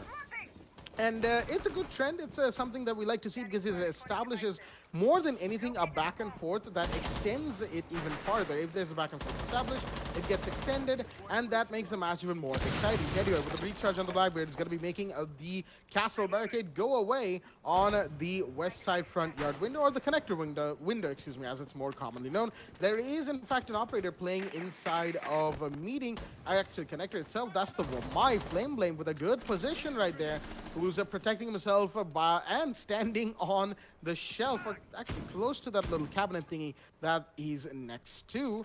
Very close, very much up against the wall. As there's a good second floor roam presence from the side of the defense. You've got the Jaeger, you've got the Wamai holding down the western and central ends of the map. You've got the Doc on yellow stairs, but no Flame Blade. He's been flushed out with, of course, the Capitao Firebolts, and then the Blackbeard comes in with the Deagle. Teddyoy finishes things off, gets the first kill. There's another one. No, Darklord finds Teddyoy. Instead, the Blackbeard goes down. That's the Doc to take the kill. As in the meanwhile, Lynch is trying to fight with Infernus. The yellow stairs is being watched. Darklord with a punch hole angle. He's trying to make things happen for himself, but will it work out? Oh, the Jaeger takes a bit of damage, and he will finally go down, trying to fight against the yellow stairs. Speaks from Kingslayer, who has repelled in. He's lucky the Doc isn't there anymore, as more shots are being fired. Darklord seems to have found a couple of attackers inside of sight. That's Dash's job, and Infernus's, because they have to come in, and they have to find these attackers, excuse me, as Infernus will drop the diffuser, taking out Cheesecake. It's down to a 3 versus 3. Lynch, Luxia, and Kingslayer against Dash, Darklord, and Infernus. The IQ with the G8A1 on the piano window, trying to find whoever she can while the Capitao makes her way into sight. Luxia finds Infernus. That is the castle of the board, leaving Darklord and Dash the last people standing on round 6. They both are 3 armors. They both have very, very good guns. More than anything, they can take a lot of bullets, and with the Doc in play, you never want to count out a defender round win. He's going to be swinging wide towards meeting. He's going to see the sledge. Will he take him out? Not quite. Takes a bit of damage. The Doc, and he's dealing damage as well. The plan is going off in the meanwhile. Lynch is going to get that as Dash finds Luxia. The Doc's taking even more damage. No, he will go down. Kingslayer gets that kill. A double for him, leaving Dash in a 1v2 against a Capitao and a Sledge, who have positioned themselves in places where Dash has to actively go out and hunt for them, which is not what he needs or wants to do for that matter, but he will need to do it in this situation. Sledge holding down by the front desk of admin, and Dash has made his way towards meeting on second floor. The pre-firing gives his position away. The Sledge comes in, fast peeks it. He knows where the Maestro is. The Maestro is going to be going for it, but knows Kingslayer will be the one to take that kill and finish things off for the side of Havox on round 6, which goes to them on first floor lobby. And ladies and gentlemen, that means that Havox on the attack on Consulate is going to be taking it 4-2 into roll swap round 7. Second floor console is going to be the site of choice, but this time it's from the side of Havox themselves. They're on the defense, while Badtrip Esports, they're on a 2-round deficit, and they need to start picking themselves back up off the ground if they want to equalize 4-4 in a couple of rounds. Will they be able to? Is the real question. We'll find that out in just a moment. Definitely coming to halftime. Let's take a look at the scoreboard.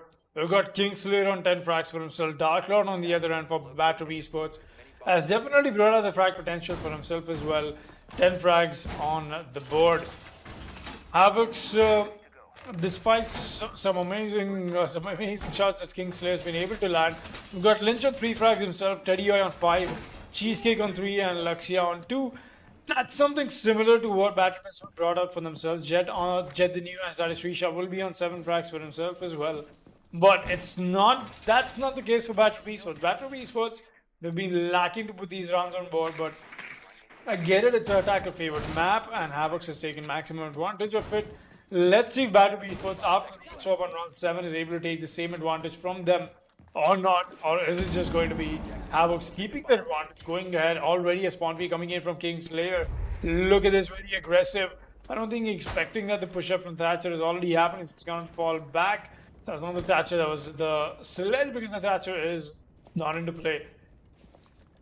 As the SAS brothers, I get confused between still be Sledge push-up. We've got Dark Lord is making sure that all the control over the side of Piano is what they'll be expecting to do if they want to go for that kind of approach, but no. It'll be a classic take to take down yellow control first. They got Lynch watching the connector. We've got Lakshya playing awfully close to the paintings as well.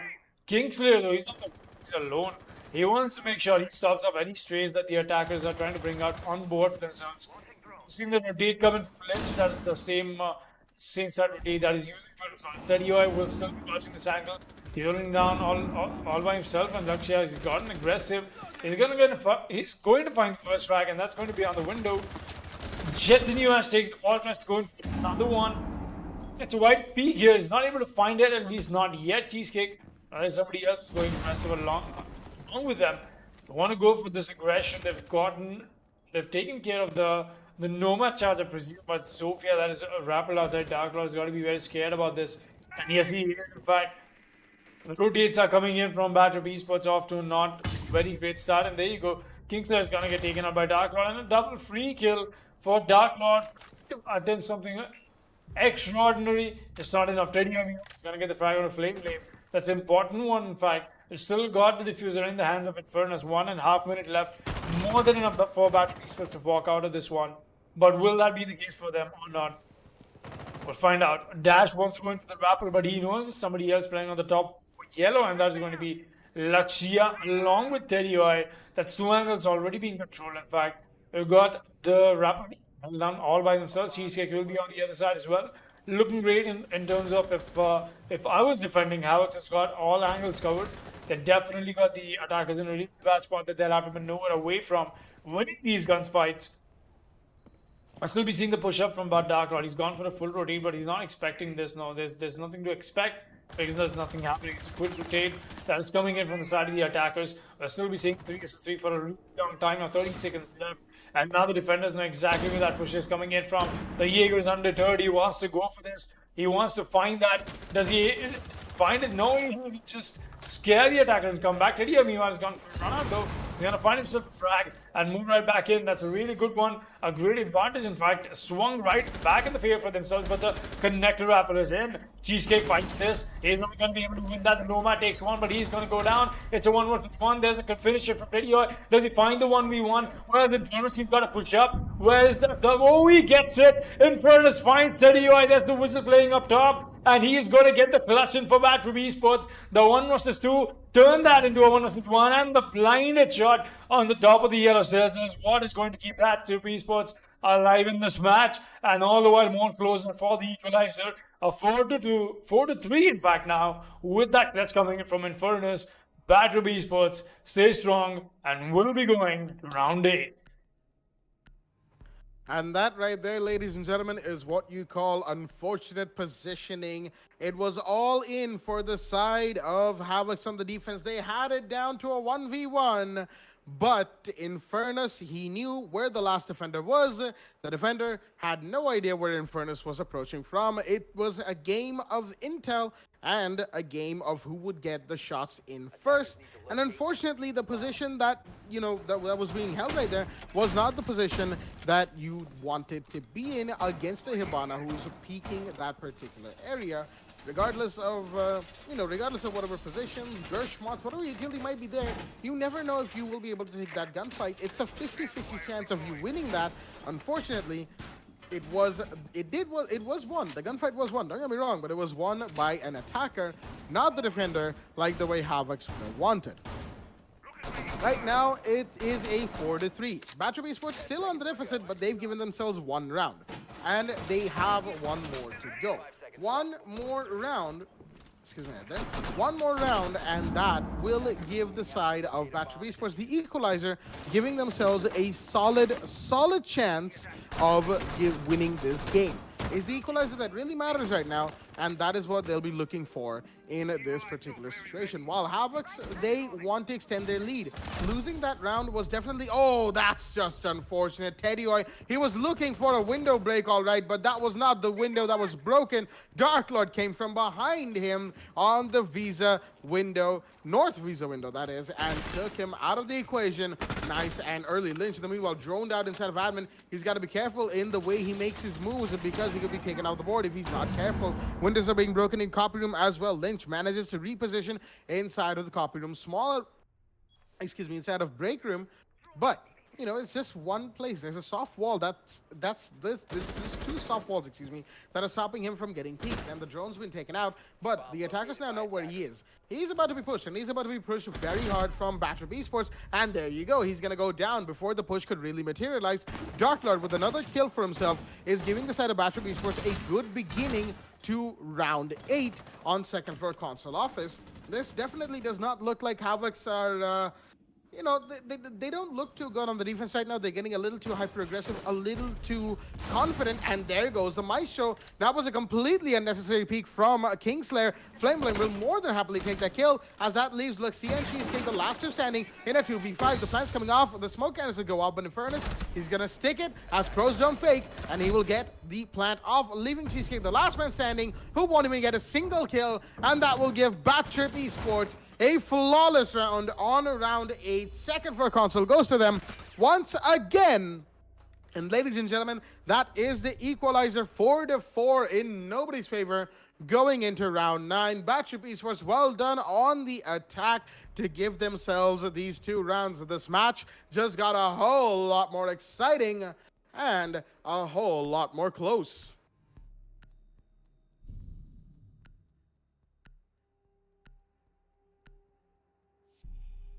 Well, round 9 is going to be in play. 4-4 is the scoreline, and what a previous time we got to see from Badtrip Esports. That is the Badtrip Esports when everything goes their way, when the information trade-off, when the utility clearance, when every single piece in the round, when every single moving part goes their way. That is what Badtrip Esports is able to do with everything at their disposal. Meanwhile, Havox, yeah, that last round was not the best showing from them. They were a little too aggressive. They were a little too confident. They made peaks and took gunfights that they really shouldn't have. For example, the Maestro inside of meeting, he had no reason to peek the sledge. He could have just hung back, used his evil eyes, done some damage, played a longer angle. There's a host of things he could have done. Okay, maybe not playing a longer angle against an ACOG on an attacker, but regardless, the point still stands. There were many other things he could have done instead of going for that peak, and that is exactly where he lost as well. It's always 50-50 whether or not you're going to win or lose a gunfight, but you want to make sure you maximize those odds. Make it a 70-30 or an 80-20. Just don't have it at a 50-50 all the time. You don't want to roll a dice every single time you go to take a gunfight. You still are in more ways than one, but you want to make sure that the dice has as much of a chance of landing in a favorable roll than an unfavorable roll. Now, I'm going to stop with the Dungeons and Dragons references, ladies and gentlemen, and let's move on with round 9, as Basement Garage is the site of choice, which is good from the side of Havox. They gave second floor console a good hearty attempt, but they haven't been able to, obviously, pick the site to their advantage, so they're going to be moving things around, going to different sites, seeing if that works. And usually it does. Usually a change of sites is exactly what any particular team needs to give themselves that particular round, put themselves back on track, maybe even give themselves a lead. Who knows? Havox going into Basement Garage could, in fact, go into a lead right now. Whether or not that is going to happen is the real question here. Flame Blame joining inside of Visa. He has a good suspicion that there's somebody down there, but he droned just short of where the Jaeger actually was. Kingslayer, that is. And it's going to be opening up vertical instead to try and get a direct visual on that enemy defender. However, again, it all comes down to whether or not it will in fact happen. TEC, he's hiding himself from drones, but he can't hide himself from an operator, and that operator is in fact Flameblame, who made his way into meeting. The hatch was opened, and TEC was unaware of the hatch being opened. No awareness from him, no environmental awareness for that matter, as he didn't even look in the right direction. Tried to run away, got taken out. As C4 comes in, will not find anybody, as that C4 from Cheesecake was not in the place it needed to be. Luxia still has his C4 minded, that's the Pulse, while Kingslayer on the first floor has been holding steady for a long time. Dark Lord finds another kill. That's Luxia off the board, as that was the Pulse that needed to stay alive, who is now gone. More and more vertical angles are being opened as the side of Badtrip Esports are slowly getting closer and closer into taking over side. Kingslayer, he's trying to make a play. He's going to see the Nomad take him out. That is dash off the board. That's a pretty good opener for the Jaeger on the roam. But now he's pretty much given his position away, and he has to make a big rotate in order to preserve his life. And I think that's what he's doing. Yep, he's coming down Visa, but there's somebody on Harry Potter by the red hallway service stairs. And there we go. That is Shrisha. That's the Ash. You don't contest the Ash on angles like that, and that is why he'll be winning that gunfight. It's a 2 vs 4, all down to Lynch and Cheesecake as more vertical angles are being opened. The push is in from the service hallway, as it's all down to these last 2-3 armors who are very good at taking shots, who are very good at taking damage. Time is of the essence. Badtrip Esports needs to get in. Cheesecake is going to find one. He needs to find one more, at least a planter in Furnace. He's planting away. Will he be able to get it off in time? He's been seen, and the plant does go off. The kite is down. It's all down to the Maestro in a 1v3. He's trying to do as much damage as he can, but that was too late. He needed to get on the Evil Eyes a lot sooner, and that is why this 1v3 holds so much importance for him. He wants to give the side of his team. He wants to give Havox the lead. Badtrip Esports, they want to take him out. They want to go on the lead. The Maestro's pre-firing away against the Zofia, but he doesn't know where she's coming from, and Dark Lord will take that kill, giving Lynch a run for his money, and that is the side of Badtrip taking round 9 on Basement Garage, giving themselves the lead in a long time in this game indeed. That is 5 rounds they were in the deficit for, and now they're in the lead. Round 10 is going to be underway. It's 5-4 in favor of BTE, as Basement Garage is the side of choice once again. Well, Badtrip Esports definitely got that 5th round in for themselves. Very necessary one as well. But the real question is right now, will they be able to go to match point on round 10, or will that be another equalizer coming in from the side of Havox? Going to match point is what BTE must be prioritizing right now, but definitely I'm voting for something else over here, because what I really want to see is Havox got what it takes. You know, have they got it, being the new team and from Division 3, they're here to play well, to dominate Division 2 as well. Let's see if that's going to be the case or not, but right now, it's going to be the question. Badtrip Esports definitely in the lead. Will they be able to shut this tremendous lead further, go to match point? Let's see if that's going to be the case or not. Luxia, he's very angry, he's very aggressive. He's brought the Vigil. They'll be playing way offside. That's all the way on the side of Admin. Trying to find this drone here that has exactly been the best. It's not exactly been the best drone chase we've seen so far. Everybody else though will be on side, and that means it's the solo drone plays once again from the side of Havox. I'm not sure how much I should be commending them, but no, he's already gone for the aggression. Look at this. Not gonna find anything or anybody. He's gonna fall back for the Wild Kingslayers join him as well. Just to accompany him with this. He's possibly waiting for the C4 opportunity. And that's why he's gonna be playing up and above and not below, obviously, because side happens to be below. They'll still be going for the breach coming in. Jed the new Ash will be playing the Ash. We've got Infernus on the Hibana. That's the solo hard breacher that you got for yourselves. Flameblame will be slashed, but last time around as well, Badtrip Esports got the job done with only the Hibana, taking the sweet time for it, but they definitely got the job done. Lakshya trying to get aggressive. He's found the sledge now. He wants to go for this white peak, but he's not going to be able to find it. Kingslayer though is here to try and stop these drones, but for now, that's all he's doing. He's not spotted. That'll be the Vigil will be better watching the cross angle. We'll be seeing Lakshya go for this aggression. He's all the way on the side of Constant Frontex. He's going to be spotted.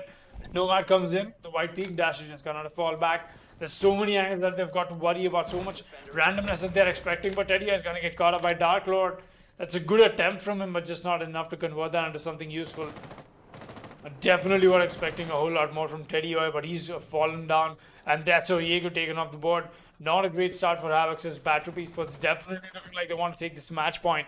We'll still be seeing the turnaround come in, but that'll be another kill for Badtrip Esports.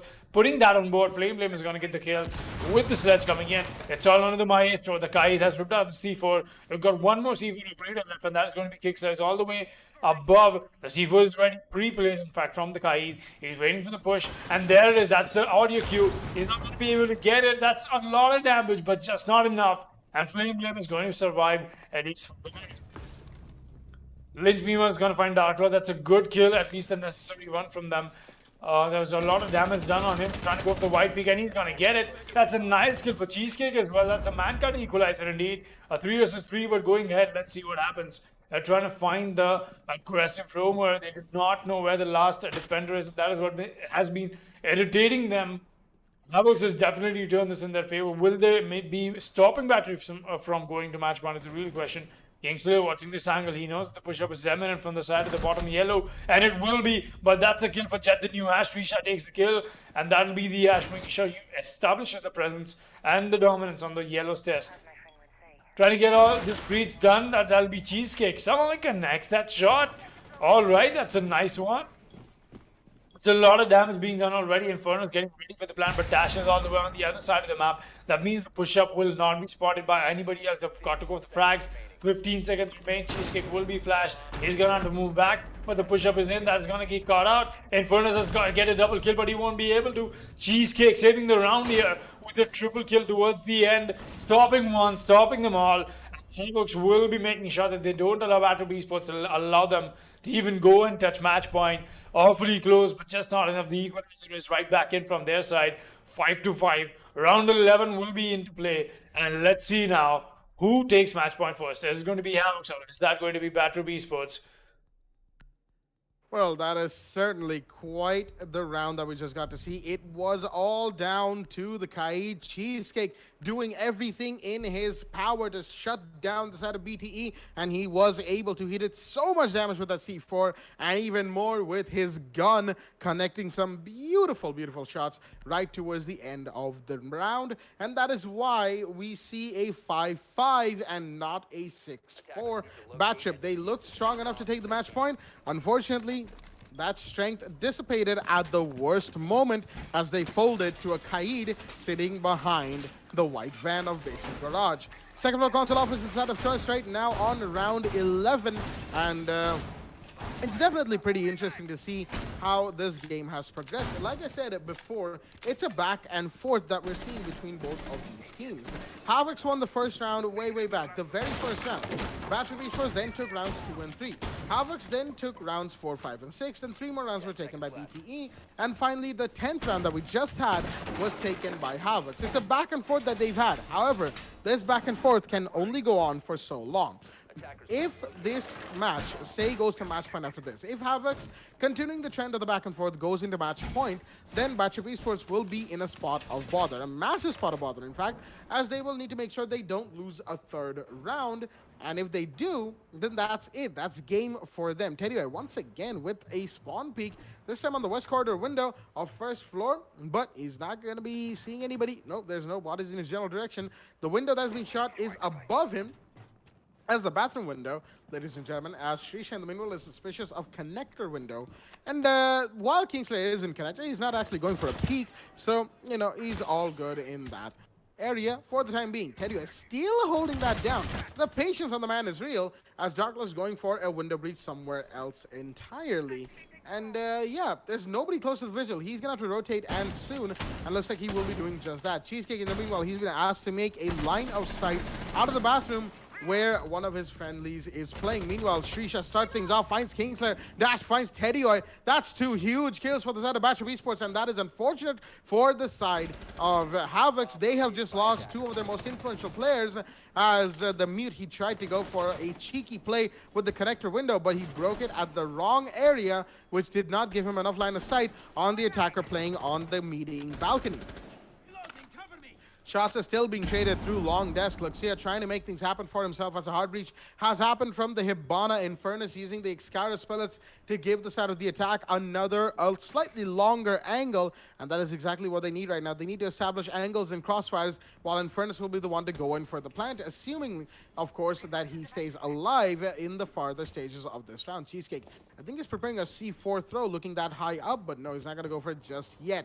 Look at this. There's about 66 seconds remaining for the side of both these teams, as Badtrip Esports are just gathering just a little bit more intel. That last second intel gathering that they are finishing up on to get their push up and running to get into side without much of an issue. Another flawless round for them would be huge right now, as the deployable shield in the main hall is being used. No, that's a very bad peek right there from the mute. Dark Lord will be taking that kill as the plan goes off from Infernus. In the meanwhile, as the Jaeger, he's trying to pick a fight with the connector window rappel. That's the Zofia right there, I believe. And Luxia, unfortunately, all he's done is take damage to himself, not give any, and he's gonna have to make this push happen. But the Zofia watching Bathroom right now finds one, not quite. Lynch is still on full HP. Will he be found? No, not yet. A grenade's being rolled, but that won't find anybody either. But no, there goes the Jaeger. A crossfire is in, and Darklo's gonna finish things off as well. That's Flamewell, excuse me, to finish things off. And that is gonna give the side of Badtrip Esports round 11 on the attack. They have been very dominating so far. It's a 4-1 to them on the attack, the second half of this game, as now we are on match point. 6-5 with the scoreline on round 12. The round of ones is in, ladies and gentlemen, and we're going to be going back to second floor console office and the meeting room. That is right. The round of ones will be in fact. 5-6 is the scoreline. Badtrip Esports coming alive, getting the match point first. A little overdue. They got themselves the advantage first and foremost, but just not enough. Finally, they'll be sitting on match point. 6-5 is the scoreline. Let's see if he's still able to make something good out of this. I'm not sure, because we've got Havox going above again, and this did not end well for them last time around. Badtrip Esports, all they have to do is win a single round from taking this match into victory, and Havox, all they have to do is win one single round from taking us to overtime. Let's see if overtime is in our account for today's matches or not, but a quick look at the scoreboard. Dark Lord doing so much work, 20 kills for himself already this match. I'd love to have some insight on this, please, from the analyst desk as well. The record for a single match highest kill KD ratio has been 23 to 10, 23 kills and 10 deaths. Dark Lord is 3 kills away from turning that or breaking that record. Breaking that record and making it his. In fact, Dark Lord, Zofia, is definitely 3 kills away. Let's see if he's going to be able to find that or not going ahead in this match. I'll be watching this angle. Let's see if he's able to find somebody or not. But meanwhile, it's got to make sure that you pay attention on the rest of his teammates as well. It's not just been him fragging all over, but it actually has been. I mean, the man has got 20 kills already. But let's see how that looks from the other side. That is from the side of the Havox. So we'll be going for this white peak. Dark Lord wants to be very methodical. He wants to be very slow with what he's trying to do. He's not at all greedy. I don't even think, oh, never mind. He is greedy. He is very greedy. He's going to get himself a double kill. Look at that. Cheesecake and Teddy Oi get slapped on the face like that was nothing for Dark Lord. And that is why he's got so many kills racked up on his board. That was amazing. That double kill we switched to him and he gets himself 1 kill away, man. He's 1 kill away from breaking the record, in fact. 23 kills with 6 deaths only in a match. We're going to award him the best kill death ratio in one single match ever in the WD Black Esports Club League. Let's see if the push-up is in from Lynch. Yes, that is, but he's going to get spotted by the drone. Laksha goes to C4. Does not claim anything, though. That's a huge one. Dark Lord Miman is going to find another. He's done it, people. He's broken the record. 23 frags in a single game with only 6 deaths. He's done it. Now, all he's doing now is setting up the record for anybody else who happens to get 23 kills and 6 deaths, people. That's the record. Broken already. 10 deaths was the record. You've got the diffuser coming in. Dark Lord gets the quad kill, but he's going to go down right before he gets the ace. And that's it. Badtrip Esports winning with the quad kill for Dark Lord, and he set out another record in the WD Black, the Esports Club League, people. 24 kills and 6 deaths only in a single match. 7-5 is the scoreline, people. That is the record you've got to chase now. Highest kill death ratio ever in in a single match in the WWE Black Sports Club League. That is it. That's your MVP right there, Dark Lord. Very amazing place. 24-6. Oh my god. This is going down in the books. Amazingly well done by Dark Lord. I just don't have enough words for it. Really well done. Amazing. Absolutely. What a day for Dark Lord. He will remember this. We will all remember this for many, many days, many months and years to come. The man has just established a new record for the highest KD ratio in the entirety of the WWE Black Esports Club League for Rainbow Six Siege. But with all that being said, ladies and gentlemen, that is a fantastic note to announce the fact that today's day of matches is over. Badtrip Esports and Havox just finished. Badtrip take the side of Consulate 7-5. It came very, very close. The closest Div 2 match in the season so far. But of course, it's only day one. As before we close things off, we have Baba Gusa from the analyst desk with some insights into the game. Baba, the mic is yours. Well, Jack, I have total of 3 pages worth of information on exactly what just happened here. Especially, like, I just have to give a huge congratulations for Dark Lord setting up his record of 24 kills in the Indian subcontinent region. A huge clap for him, and also a lot of problems on the side of Badtrip Esports, on the side of defense, where Havox Gaming were really. I would say they actually won around a total of 4 rounds on defense, I believe, and no, not actually 4 rounds on defense, 4 rounds on attack, where every single 4 rounds it was always a post-plan situation where Badtrip Esports had a lot of problems defending on that particular position, knowing for the fact that 2 of the players who have been early picked out, and on the side of defense, I really do have to give a lot of appreciation to Srisha with the aggression, getting those 2 kills while Dark Lord was holding on the side of kitchen when the site was on basement bakery. It was really good on how well that they were coordinating, and like, I really don't want to forget about the team on the side of Havox.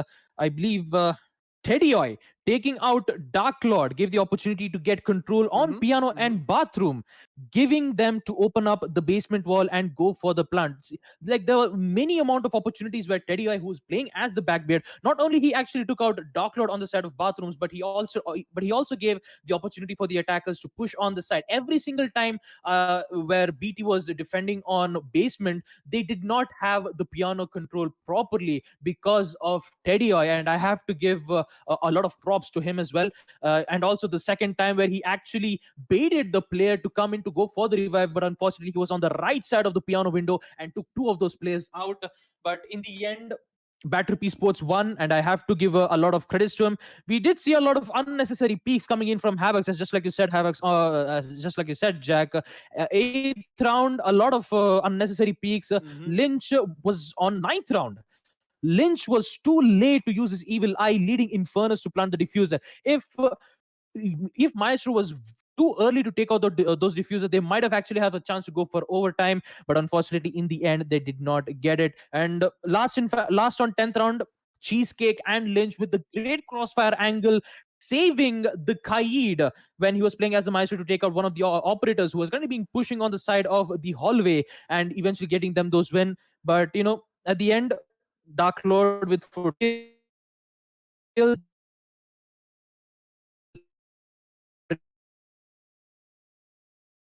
All I have on the analyst side. Jack, back to you. Thank you very much for that, Baba Gusa. And thank you to all of our viewers for tuning in today. Let's have a quick overview of what went down on the matches before we close out the stream. On the clubhouse, we had Esamurai Esports versus Instinct Esports as the first match of the day. It was a fairly close game as well, but ESM won it out before.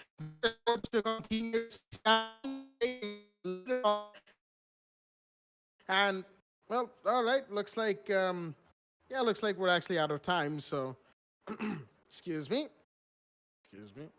Oh, okay. That's why.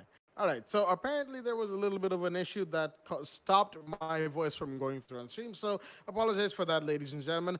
Once again, what I was saying earlier, Esamurai Esports versus Instinct Esports on the map of a Clubhouse. That was ESM 7-4 on that map. Very well done to them. It was a somewhat close game, while Vector Sports versus Team Area 69, 7-1 for VS on a Clubhouse. Not a great showing for Area 69, their first match on Div 2 post-promotion.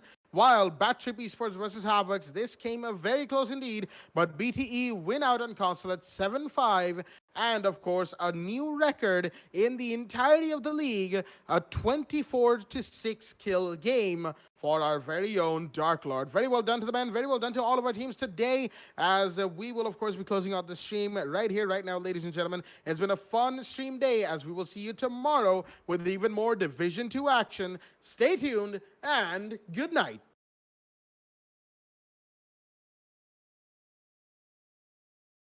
Cap Nadia from the Esports Club here with some pretty awesome news. Now, as you probably know, we've been running the WD Black TEC League for Rainbow Six Siege, powered by LG Ultragear, for the past few months. As we come into August with our final season of the league, we wanted to celebrate with you guys who have made this an amazing experience and an extremely successful esports event. We've teamed up with some of our favorite partners to give away an entire esports PC for one lucky viewer. Yes, one of you is going to take home a complete PC featuring some of these awesome parts. First up, we've got the LG Ultragear 27GL 650F gaming monitor, 27-inch, 144Hz, 1ms with an IPS panel to make sure you're at the top of your esports game without sacrificing picture quality. Then we've got an amazing lineup of accessories coming in from HyperX to make sure that you're always on top of your game. Cloud Stinger Core gaming headset. For the keyboard, you've got the awesome HyperX Alloy FPS RGB mechanical keyboard. Then your mouse is the HyperX Pulsefire Surge. It's got a brilliant RGB all around the mouse.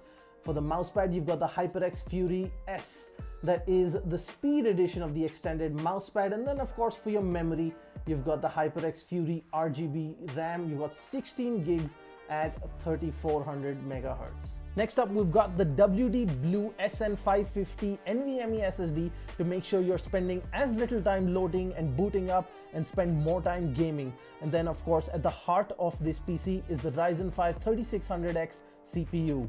Now, as you know, at the heart of every gaming PC is a great GPU. So we've teamed up with Zotac Gaming to give you a brand new RTX 2060, because frames win games and there should be nothing between you and top of the line performance.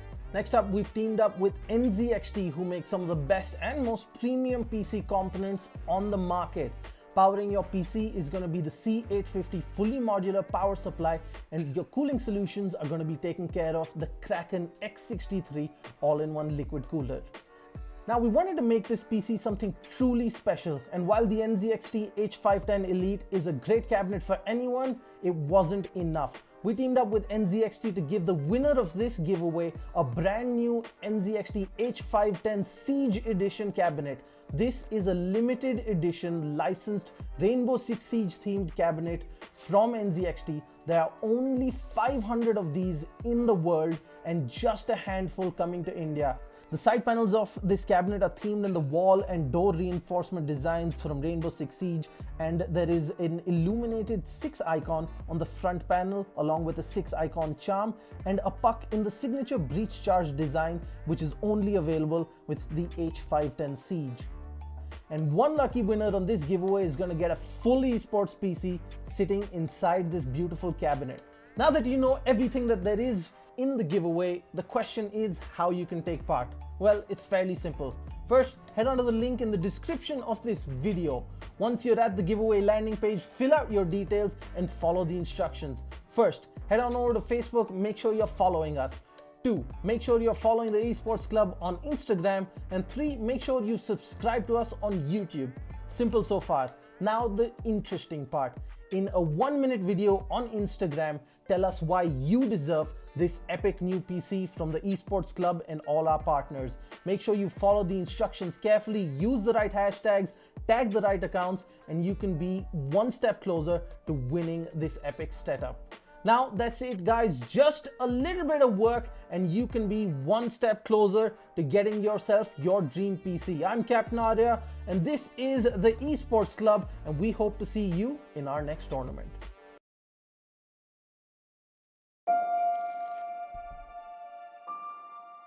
The moment of creation is a form of magic, where an off becomes an on, a 0 becomes a 1, then another, and another, until, deep in the complexity, you discover order, speed, reliability, power.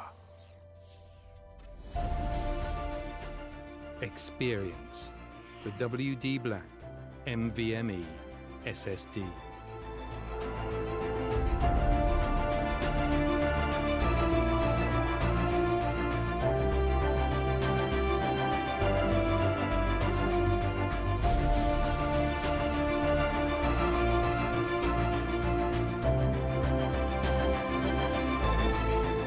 Fueled by darkness. Level up to NVMe SSD performance.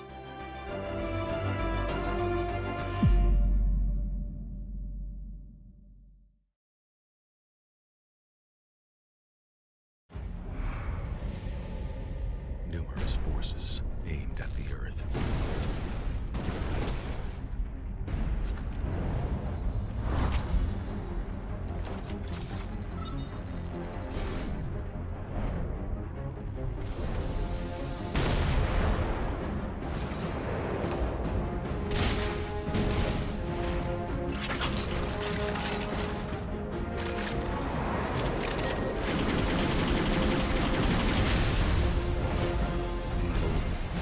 Justice.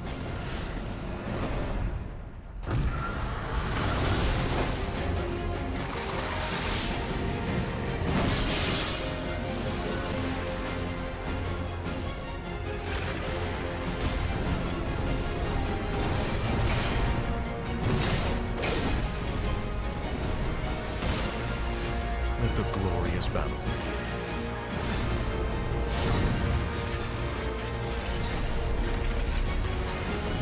Geared up for victory. LG Ultragear Gaming Monitor.